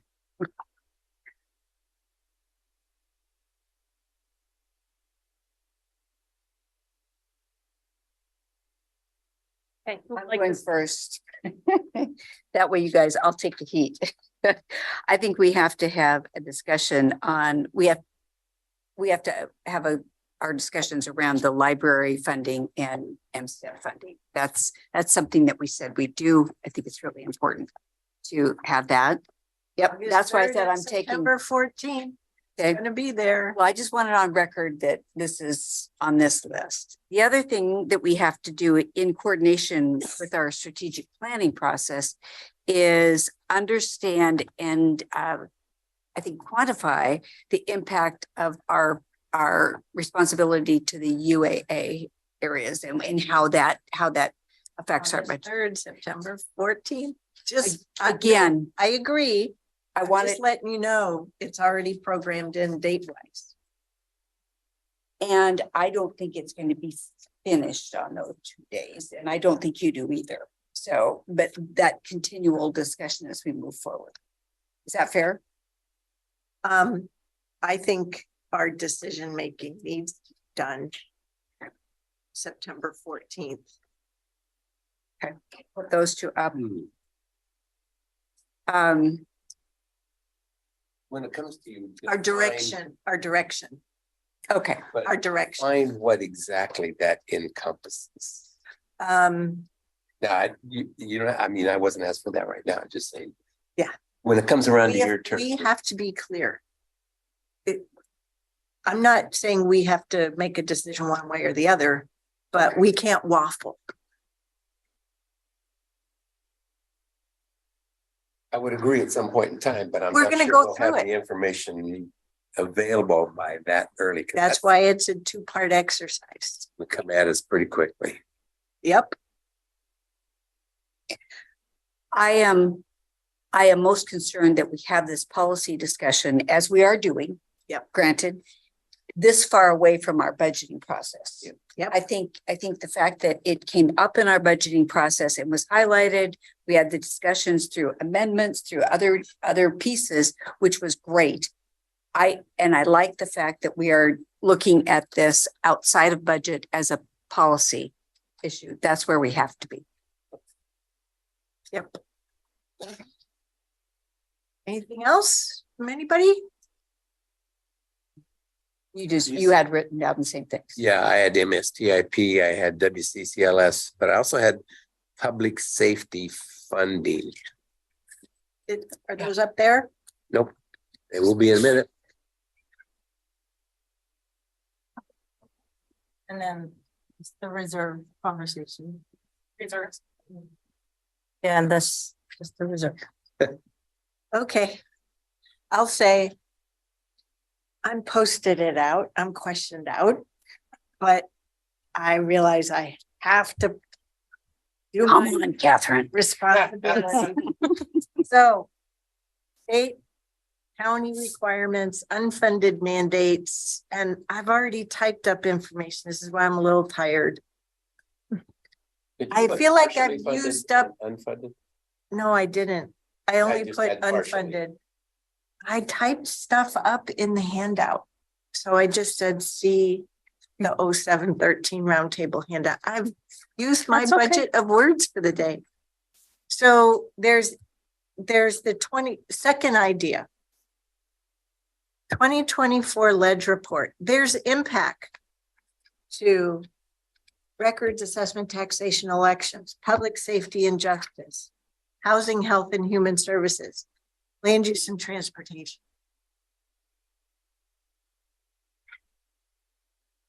We gotta all internalize. We need the opportunity to internalize the impact because it's not just a problem for staff. Okay, here's the other thing.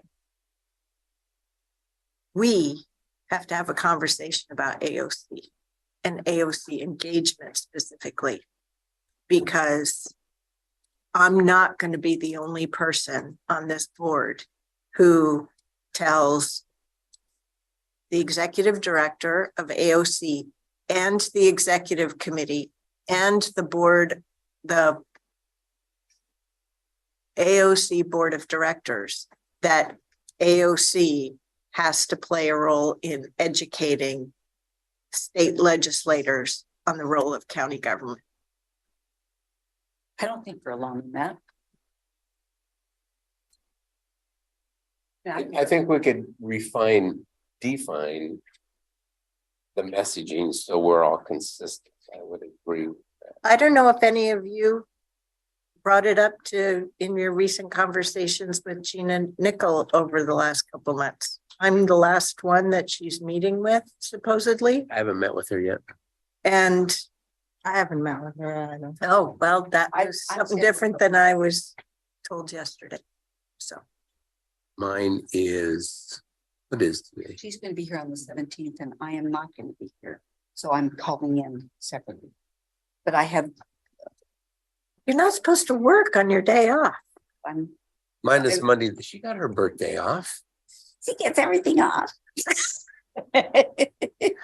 Monday, the 10th is when I'm at Monday at 10 o'clock is when I'm scheduled. Just don't give her a message. Everything's hunky dory. No, No, I think that's a good point.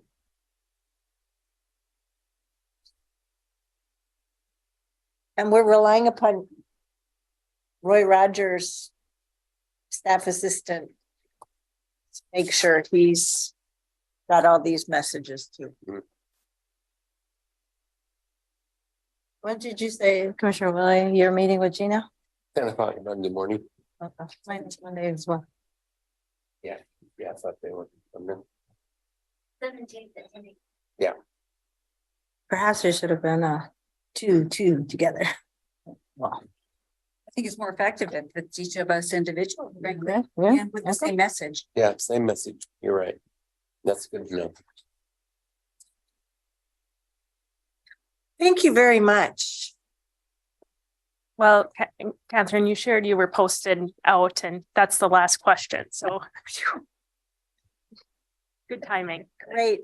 And we do have meeting flex with our last topic, so we're not going to shortchange your legal time. Okay? So as long as you don't expect me to post it exercise right now, I can go right into your stuff versus needing a I quick can break. confidently say there'll be no postage.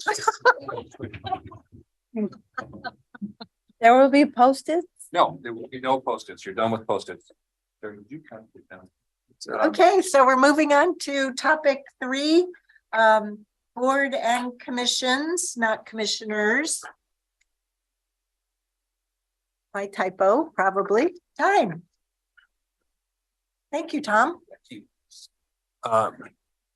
So you don't have to read that right now. You can if you want, but I just put that there because I've got a lot of the same words up on the slides, but they may be small. So you'll be easy to see if you want to focus on something.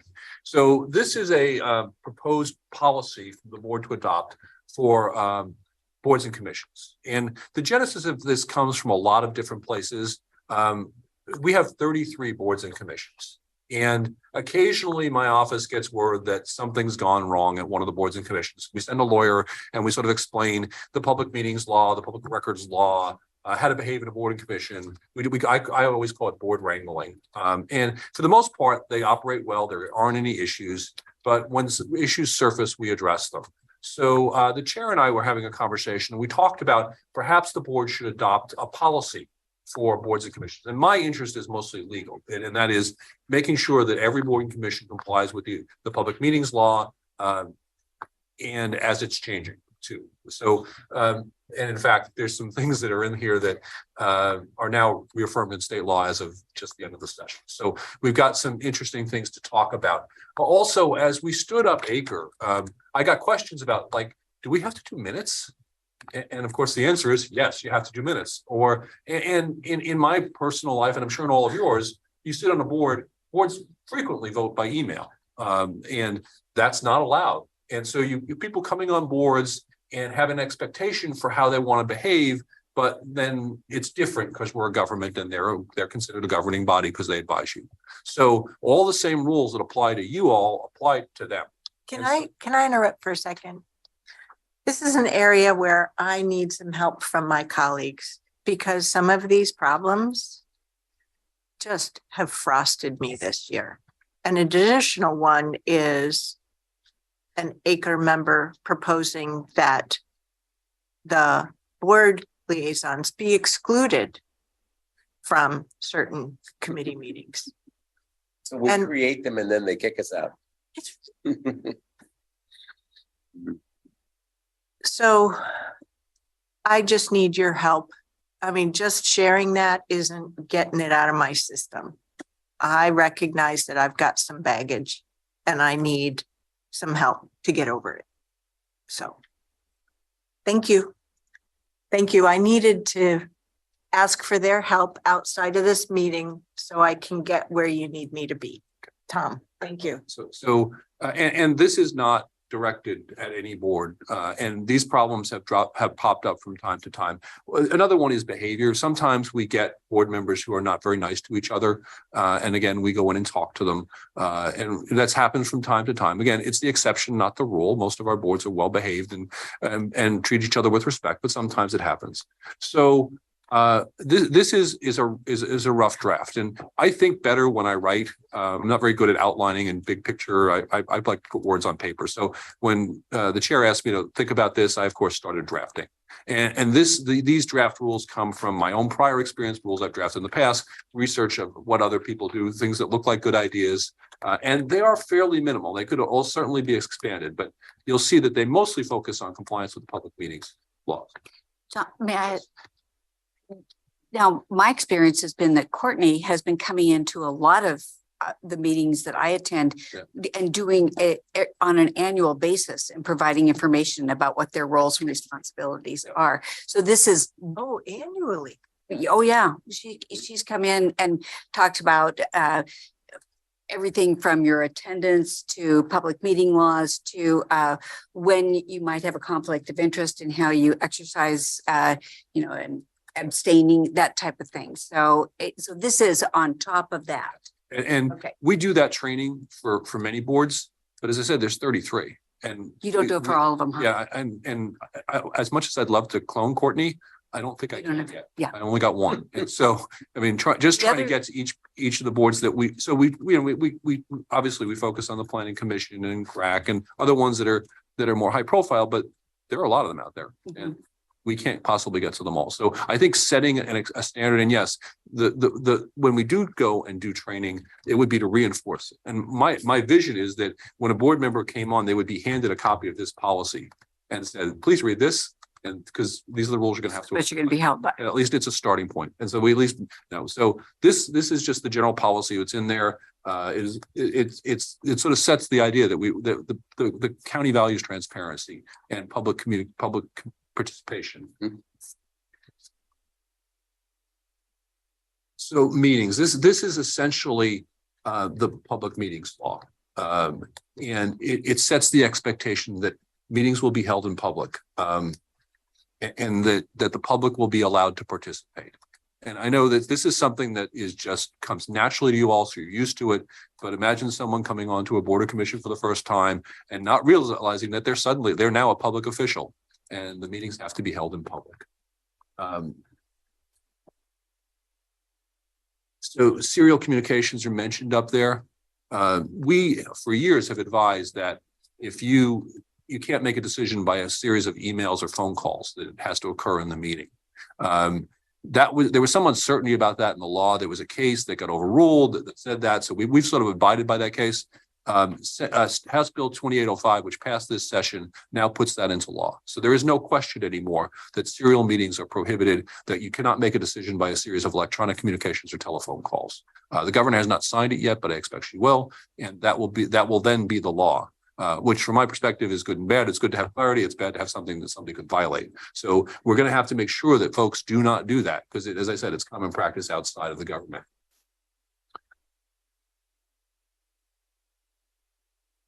So the conduct of meetings, Robert's rules, as you all may have noticed, I'm not a huge fan of Robert's rules because people can use them to obfuscate or delay or actually, I mean, look at our Congress. It's better if people talk and act like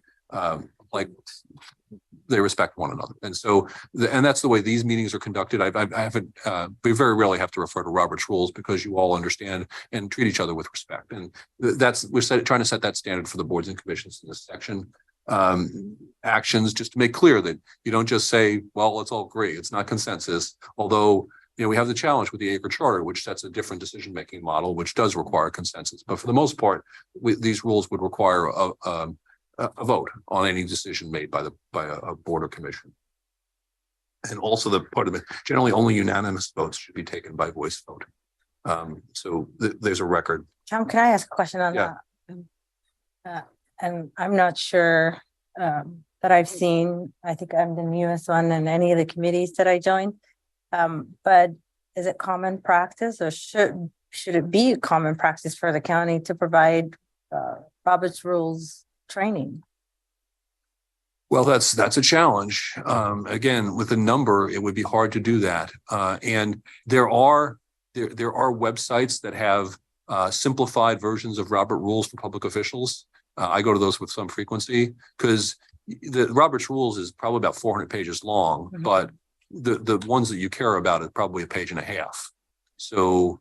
No, I'm talking about for the committees. Yeah. Volunteer committees. Yeah. Right, like that one pager. You know, I I'm think- with you. I'm not a fan of Robert's rule, but I think I developed that distaste Yeah. during college years, and Well, I the think, lines, but different. I agree. I think just the steps of motion, second, amendments, discussion, just understanding that that's the process, with the caveat that most of the boards and commissions don't really make decisions. So they're advisory in nature, and they're not allocating anything. Although if they're going to make a recommendation to the board, I would think that they do want to vote on that. Because if it's going to be a committee recommendation that the board is going to act on or hear, then it's important that it be clear that it does reflect the will of the committee. I think this set of policy guidance and the bylaws from all the committees are sufficient versus additional training. It's another reason why we tend to not put brand new committee members into the chair, co-chair roles so that they have the opportunity for on-the-job training. And that's the decorum. This is not public meetings law, but what I tried to do, and again, using my experience with prior rules I drafted, to focus on how members should behave. And so this is the first section. It just says members are expected to show respect for the community and for one another. Members are representatives of the county and of the Board of Commissioners. Their actions should reflect the county and the board. That's just a general policy statement. This is the nitty gritty. And I wanted to sort of focus on this for a minute because it does set some expectations for board behavior. So respectful for each other, obviously engage in behavior that demonstrates, but should never by your side. Those are sort of go without saying. Making the meeting space a welcoming space for exchange of ideas. If there's an opportunity for public comment, members should listen attentively. Members are discouraged from responding to community members beyond asking clarifying questions. In no event shall a member interrupt or in any way interfere with a community member presentation. That there's some First Amendment stuff in there. You don't want to stop somebody from speaking, but also just general respect. And this is how the board behaves, and the board, the expectation that the board has set for itself. So it's reasonable to ask board members to follow that. In the next section, board members should be engaged. Try to listen actively to each speaker. Avoid facial expressions or body language that can communicate disagreement with the speaker's views. Avoid eating during the meeting. When participating virtually, members should keep their cameras on for most of the time. This communicates to the community that you are engaged. I mean, just setting an expectation, I'm not sure everybody would agree with that, but I think that if you're a public official, the community has a right to know that you're listening, especially when they're speaking. And then the next one, members should avoid multitasking. Responding to a text about a family emergency or similar situation is unavoidable, but scrolling through social media is not. The community deserves your full attention. Members should use titles and appropriate pronouns. Use the titles as a sign of respect. And it can also de-escalate tense situations. Similarly, if a person has chosen to share a preferred pronoun, it is respectable to use it when referring to that person in the third person. And then the last one also comes to serial meeting. Members should avoid emailing or texting other members during meeting. Serial meeting communications could create an illegal meeting. And this one is just minutes. Just to be clear, I've actually quoted the public meetings law in there to sort of set the expectation. There was a bill this year, Senate Bill 11, which requires only state boards and commissions to record all of their meetings and to post the recording immediately on a website or hosting service. It specifically says only board of commissions where the members are subject to Senate confirmation. So it does not apply to us, but it's something to keep our eye on for the future because it's very rarely something they decide to do for the state. They don't force everybody else to do. So it could be coming, but right now all we need is minutes summarizing actions, and that's quoted there. A true reflection of the matters discussed in the meeting and the views of participants. So, any questions? Commissioners. Does that include concerns? Sure, absolutely. Comments is the next one. Okay. I think this is very valuable. And when I say that, I think it's valuable from a whole perspective and applying to all the different commissions and boards. I think about some of the issues that we had early on with the planning commission. And, you know, I think this would have helped in that process. I'm just going to register this because I think it's important. I'm a little concerned and worried that our ACRE membership may see the implementation of this now as pertinent only to them. So I'm just registering that and saying, while I understand that we're looking at this for the whole, I'm worried about the timing and some of the issues that we're facing in that group right now. Because at our last meeting, one issue that was raised was we shouldn't be bringing titles to the meeting because it's more egalitarian than that. Another, when I read the one about no member shall engage in behavior that demonstrates bias or intolerance, that's up for interpretation for individuals. And I have some concern there. So I'm just with my fellow commissioners here saying, here's what my concern is as we look at this. And it's for the whole, I agree. I think our timing, and we need to be very careful about how we talk to our ACRE members about this. And Catherine, you're the other ACRE member here on this, in this meeting. So I'd ask what your thoughts are. I'm going to go last. Oh, okay. Thank you. This is a great start. Yeah, for us to have this conversation. I absolutely agree. I'm just registering what my timing concerns. And I appreciated earlier how you were sharing your experience with Courtney, because each of you are on different external committees, both county boards and commissions, not internal committees, as well as with other agencies in air quotes. Well, I guess my response, Pam, would be, I'd like to think that all of our committees would appreciate us adopting this policy. Having said that, what happens when we violate this policy? Are they going to use it against us in some formal action? And who violates it? Are you talking, I don't know who us, just the Any of one. us as commissioners or in staff, or wherever. All members. This is a blanket policy for all 33, so that's pretty broad, us, I guess, but what's the downside? No, I thought a little about that, and one of my fears is that you'll expect the county council to enforce it. I don't know that we have an enforcement tool. I don't want to say that it's advisory only, because it's not. It would be a board policy adopted like all of our administrative policies. You could theoretically throw someone off a board if they were violating it. I think it would be cause for removal. And we could make that explicit in the policy. When you say they, are you saying if you had this policy violation, our legal counsel would take that person off that? No. Or we would have The to board take would have action? to. Yep. And it wouldn't be one of those optional things. It would be mandatory? I wouldn't make it mandatory. Depends on the situation. Yeah.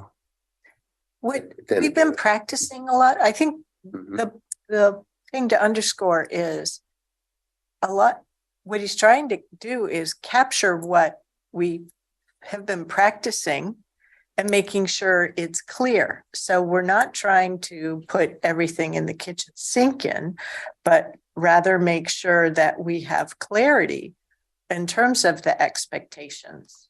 And I think one reason why it came forward for me to ask these questions is because in starting up a new board and commission, it didn't go as smoothly as I expected. It wasn't staffed the way I expected for some of these problems and agendas and minutes and membership and role and whatnot. And when we have a community engagement department, I expect things to go a little more smoothly. I guess where I was going was, this isn't, I mean, we might think we're doing a great job. But others on the committee may think that we are violating this policy. Then what happens?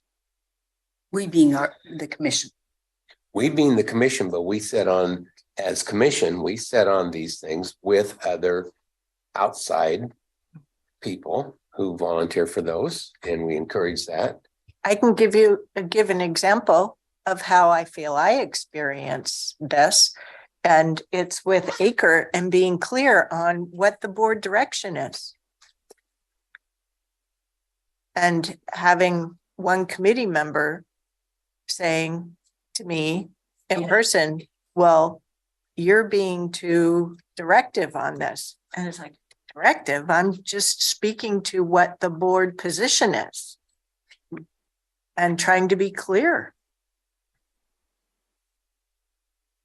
So Just suggesting this is a two-edged sword. yeah, but that's part of our job and our responsibility. No eating in meetings. It's not a meeting. It's where Pam, it's on to you. it's where the 7:30 meeting is catching up with. Mhm. Yeah, Thank you. Yeah. yeah. As long as you don't crunch that paper.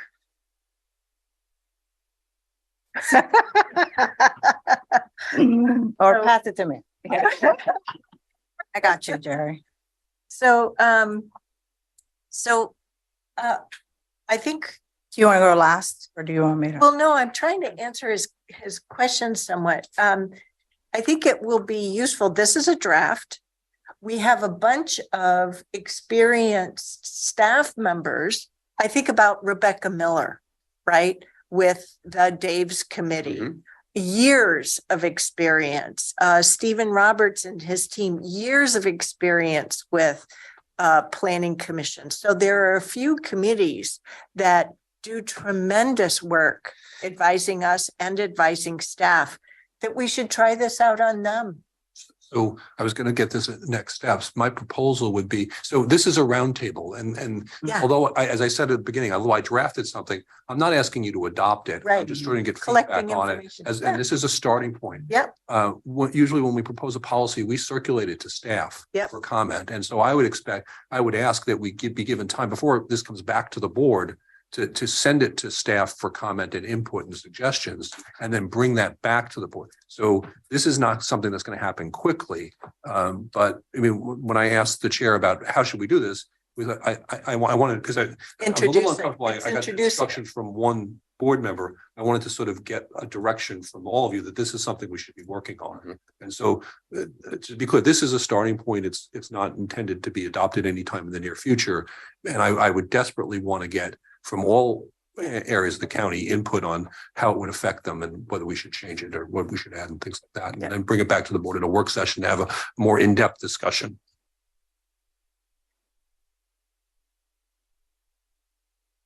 Good start. I think that as we, in looking to the future, even after input from staff and the rest of us, I think it should be presented in a manner that includes the Courtney talk to, and it may be a video, Tom. It may be something that, so that to save time for all, that we have one process there. But I do think that the additional explanation especially from legal, really helps with the why are we doing this aspect. And that's other than just all of a sudden dropping this down. And I think that no matter what committee we're talking about, I think that would make sense. Okay. Because my first reaction, if I were on the Public Health Advisory Committee, is did I do something wrong? Did I mess up here somehow? And that's not the point. It's really to set the stage so that there's a clear understanding.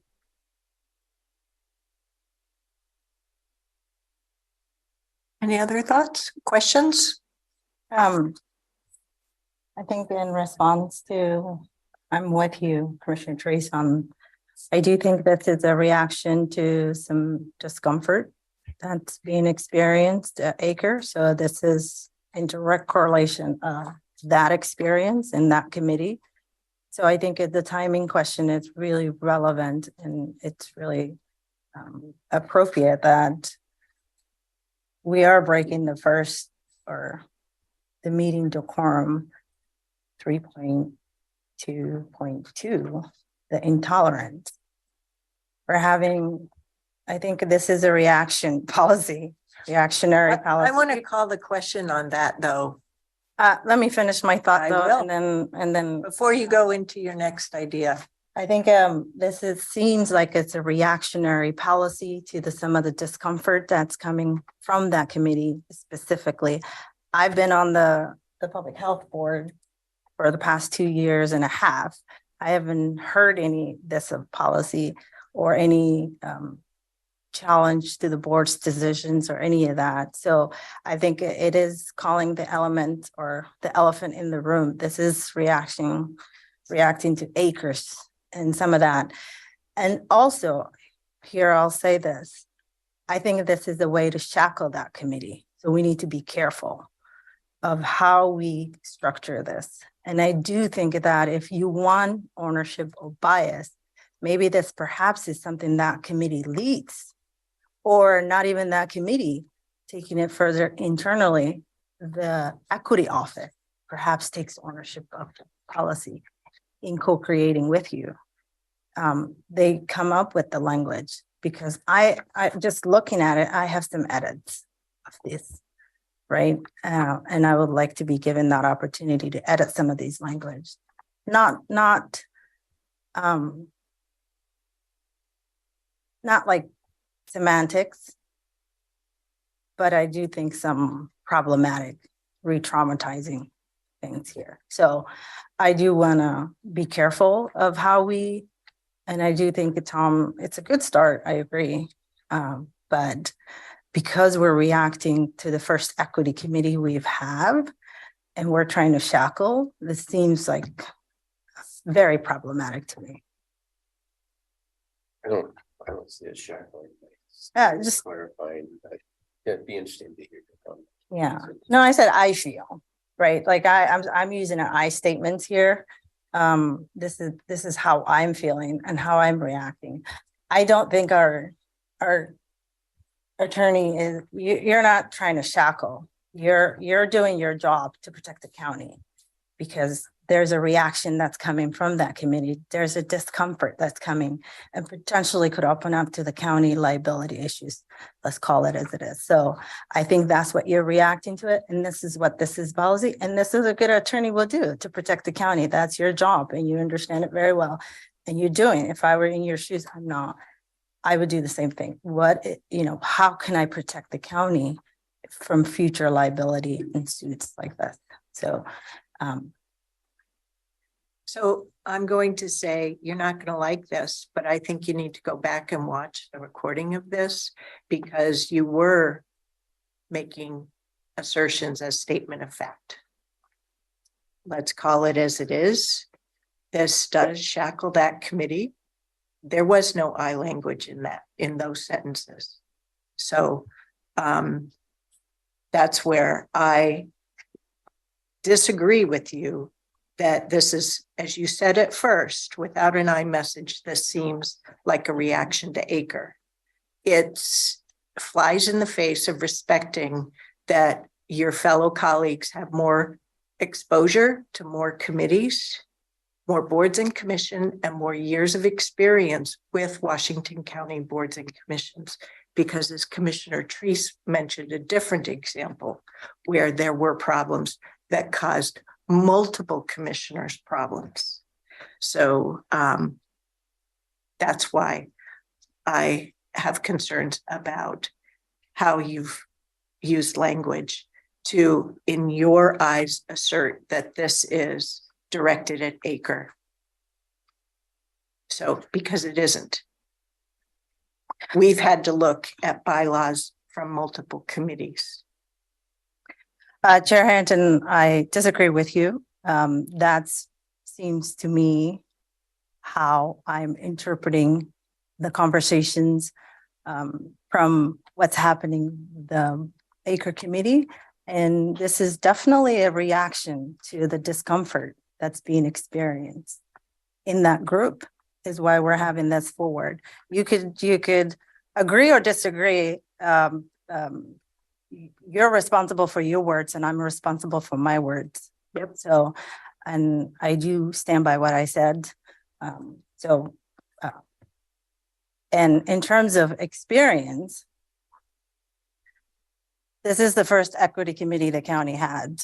So I think we're all experiencing for the first time.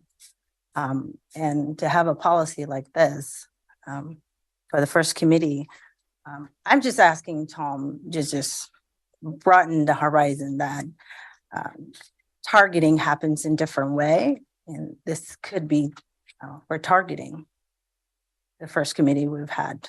So words of cautions is what I'm offering, not necessarily a disagreement here and there, but words of cautions that history tends to repeat. So. Well, thank you. Could I speak Oh, I'm up sorry. so that I can contribute my questions and comments? Okay, I apologize. I think across the different committees, we use different language for board members in committees, and that isn't clearly spelled out in any central place and has come up across committees from time to time. So I think this would benefit across our committees that. One thing we may want to consider adding to this is language access for committee members. Stipends. How do we ensure that we have a common county administrative policy about enabling stipend use? What we went through during COVID was all of our committees met in person. And if you couldn't be there in person, you didn't make the meeting. Then we had to delay a bunch of committees until we had more access to Zoom. Then they were all Zoom. And then we're out of COVID now. And we need to make sure, as we have experienced, being in the room makes a difference. So as we experienced with our own budget committee, having members who only attend by Zoom detracts from the value of the budget committee. That's why this isn't focused just on ACRE.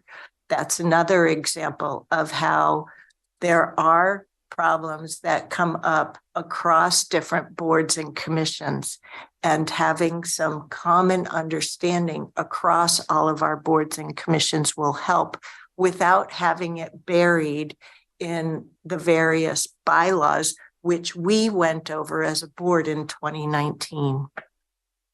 Another that I didn't catch in a prior draft of this was 3.2.7 on page 3. Metro does a really good job with having the opportunity of hybrid meeting attendance where they're clear that chat is only there to push out links and whatnot. Chat is not there for committee member comments. And so here we talk about avoid emailing or texting. And I think we need to think about the use or non-use of virtual meeting chat, no matter what the virtual meeting platform is. And Metro takes it further, where at every meeting they say at the beginning, if you type something in chat, you have to make sure it's to everyone, not just to host and attendees, so that the public sees it as well. And the staff who manages the chat does a great job of making sure that the links that they put so that everybody has access, they'll show it up on the screen and whatnot, but it always goes to everyone so that the public attendees have access to it as well. So I think there's use of video chat that needs to come into play. And Can I comment to that? I guess I thought when somebody posted something in chat, everybody in the meeting saw it. no, Not no, always. every Zoom meeting is set up differently. Oh, And sometimes, especially at Metro, because of MPAC, and I'm sure you see it in JPAC, that it's panel members and there's a couple different, and they're always reminding people. Metro has very consistent meeting rules that their staff are trained on. And they help us as committee members do the right thing. Mhm. okay. APAC, they're very Good strict. to know. Yep. Mhm. Which is what yet again, another reason why I asked Mr. Carr to think about this and put something forward. Then just meetings may be held either in person, electronically, or in a hybrid fashion. I think that's really good. I'm not sure how we talked earlier about having budget committee members who are only attending virtually. I don't know how we tackle that. So I just want to mention that seems as something outstanding to me.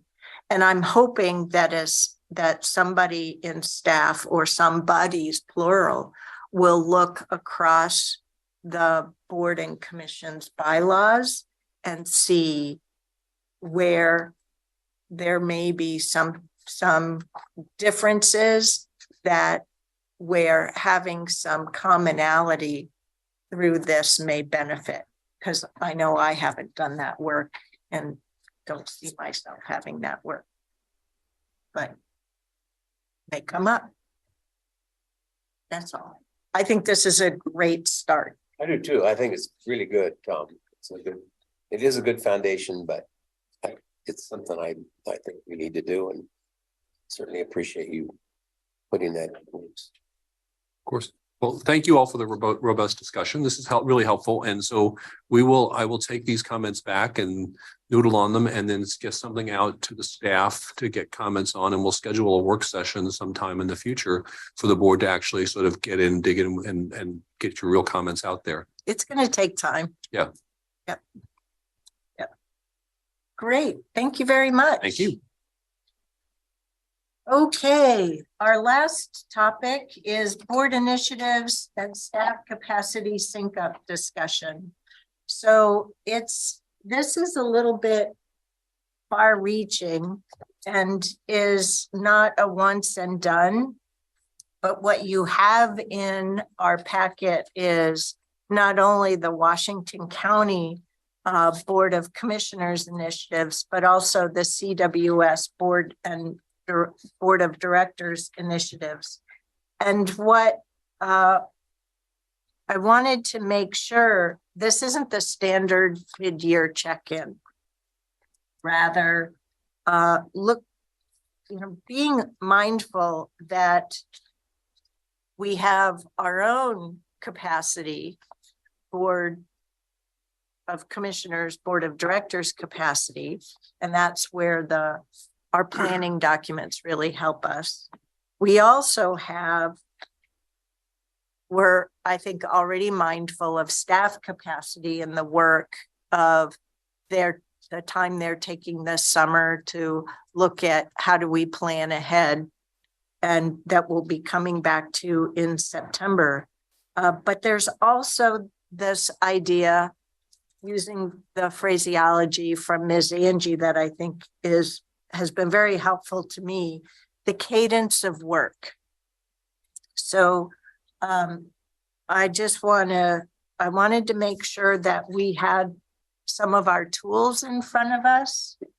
We have all of them here, our rolling agenda, our roundtable planning, our board initiatives, but also ask Ms. Angie for this item. What else do you want us to be aware of as we do some more internalizing over the next month or so, and then really come back to some of this well, I don't want to oversell it.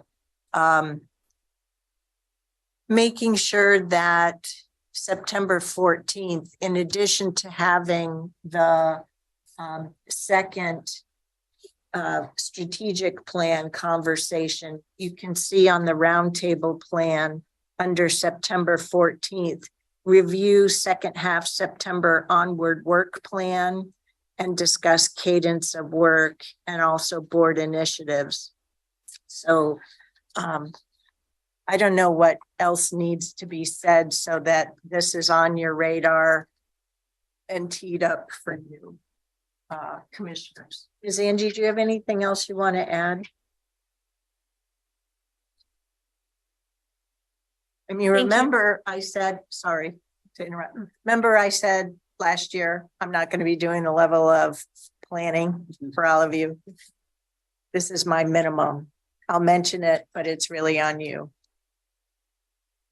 Thank you, Chair. And actually, I wasn't prepared for that question. So this is really just kind of the off the cuff reaction. When I'm looking at what the board has ahead of you, individual conversations with the board, and also just where we are as an organization, there's not a lot of room for add-ons.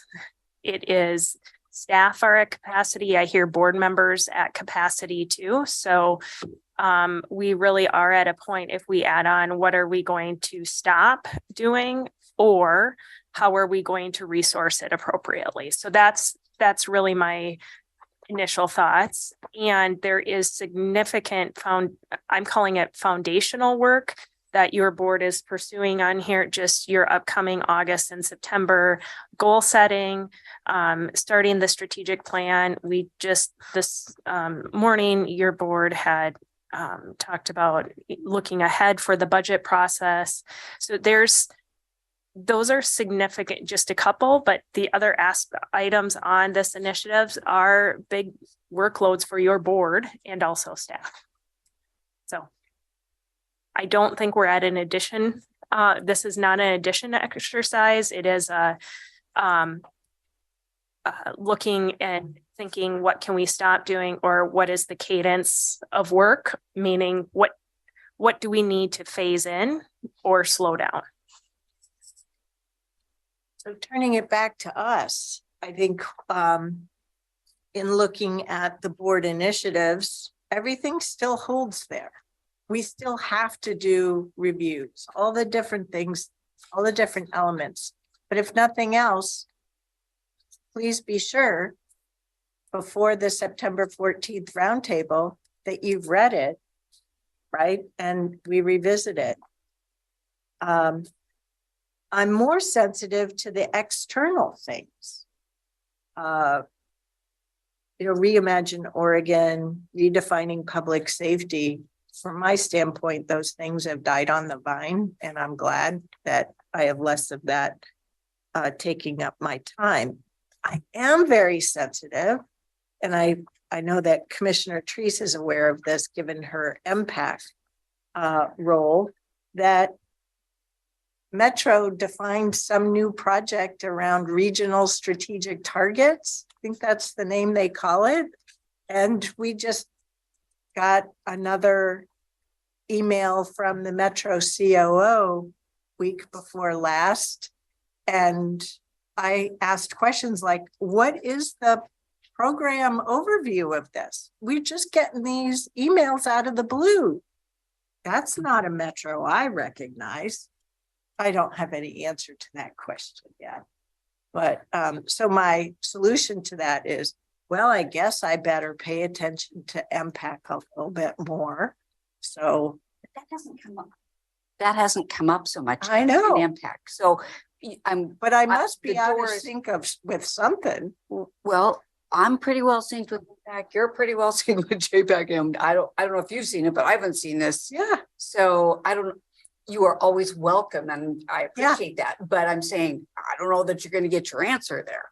So, Well, but we can. But I look to myself first in terms of, Yeah. have I done the homework? Well, And and I will be bringing up that question. And unfortunately, I missed the meeting this morning because I'm here for our agenda setting for impact. So I could have asked there, but Yeah, that doesn't mean I can't. Well, if we're talking about that thing that I set in on, or this idea. that was the first round. Yep. Okay. I've gotten an email that says, okay, let's get back together and I'll deliver what think we that's- heard in those sessions. And then I thought the third step was going to go public with the information. I have opted to say, send me that so I don't go back down for another session of that. But if you think that's something, someplace I should be, then I'll be glad to attend that. I can't remember when that was. Megan, can you So Jerry, find out more on that? I'm not asking that you invest more time there. I'm asking Metro to tell us, what the heck is this thing? And more You've specific, just described a few phases. That is more than I've heard from Metro on this, and this is their program. and I think the bigger question, especially in relationship to board initiatives, is what is our role and what type of time commitment how does it impact us? Now, Commissioner Willie, Mhm. please delight in the following. I was a Metro counselor for your 8 years as mayor. And I heard not just from you, but across the 24 cities and counties. What is Metro doing? You have to communicate to us, what is Metro doing? And there were some missteps here and there. Mhm. And I tried to own that, right? Well, this is pretty much role reversal. I get it big time. Okay. Well, I will follow up. Once I have a conversation with Megan, go back and find that email inviting me to do that and give you as much information as I have, or when there will be more information coming. Okay, I can share my email on that as well. And Okay. you do a good job of report outs here as well as in one-on-one. So thank you. well, the session that I attended was pretty heavily represented by Washington County. So, Mine too. yeah, And that's the one that I couldn't attend because I needed to travel. right. So that's, I'm a little worried about the external stuff, the AOC engagement that we talked about. Mhm. And, you know, Commissioner Pope asked me if I would meet again with he and the Kirk County Commissioner. And I was like, well, I'm interested. You can try, but I just don't have any more time to give to AOC. And offline, I'd like to have a conversation with you about what his motivation is, because I don't really understand that piece. And we can talk about it at a separate time. I think there are multiples. So. Yep. So I think we do have the opportunity, particularly September 14th, but I wanted to make sure we planted the seed. You know, when we talked about putting things into second half of the year, it's really going to flow into 24 and beyond. So. Yep. Yes. So that's all I was hoping we would get to. Is there anything more you were hoping? Leadership? And I don't know if Mark is still there on this. No, I apologize. I need to No, that's okay. hear personal needs. No. Okay, cool. Great. Well, that takes care of that one then, which brings us to the end of our roundtable. Does anyone have anything else you wanted to bring forward? Great. Well then, we're hereby adjourned. Thank you. You.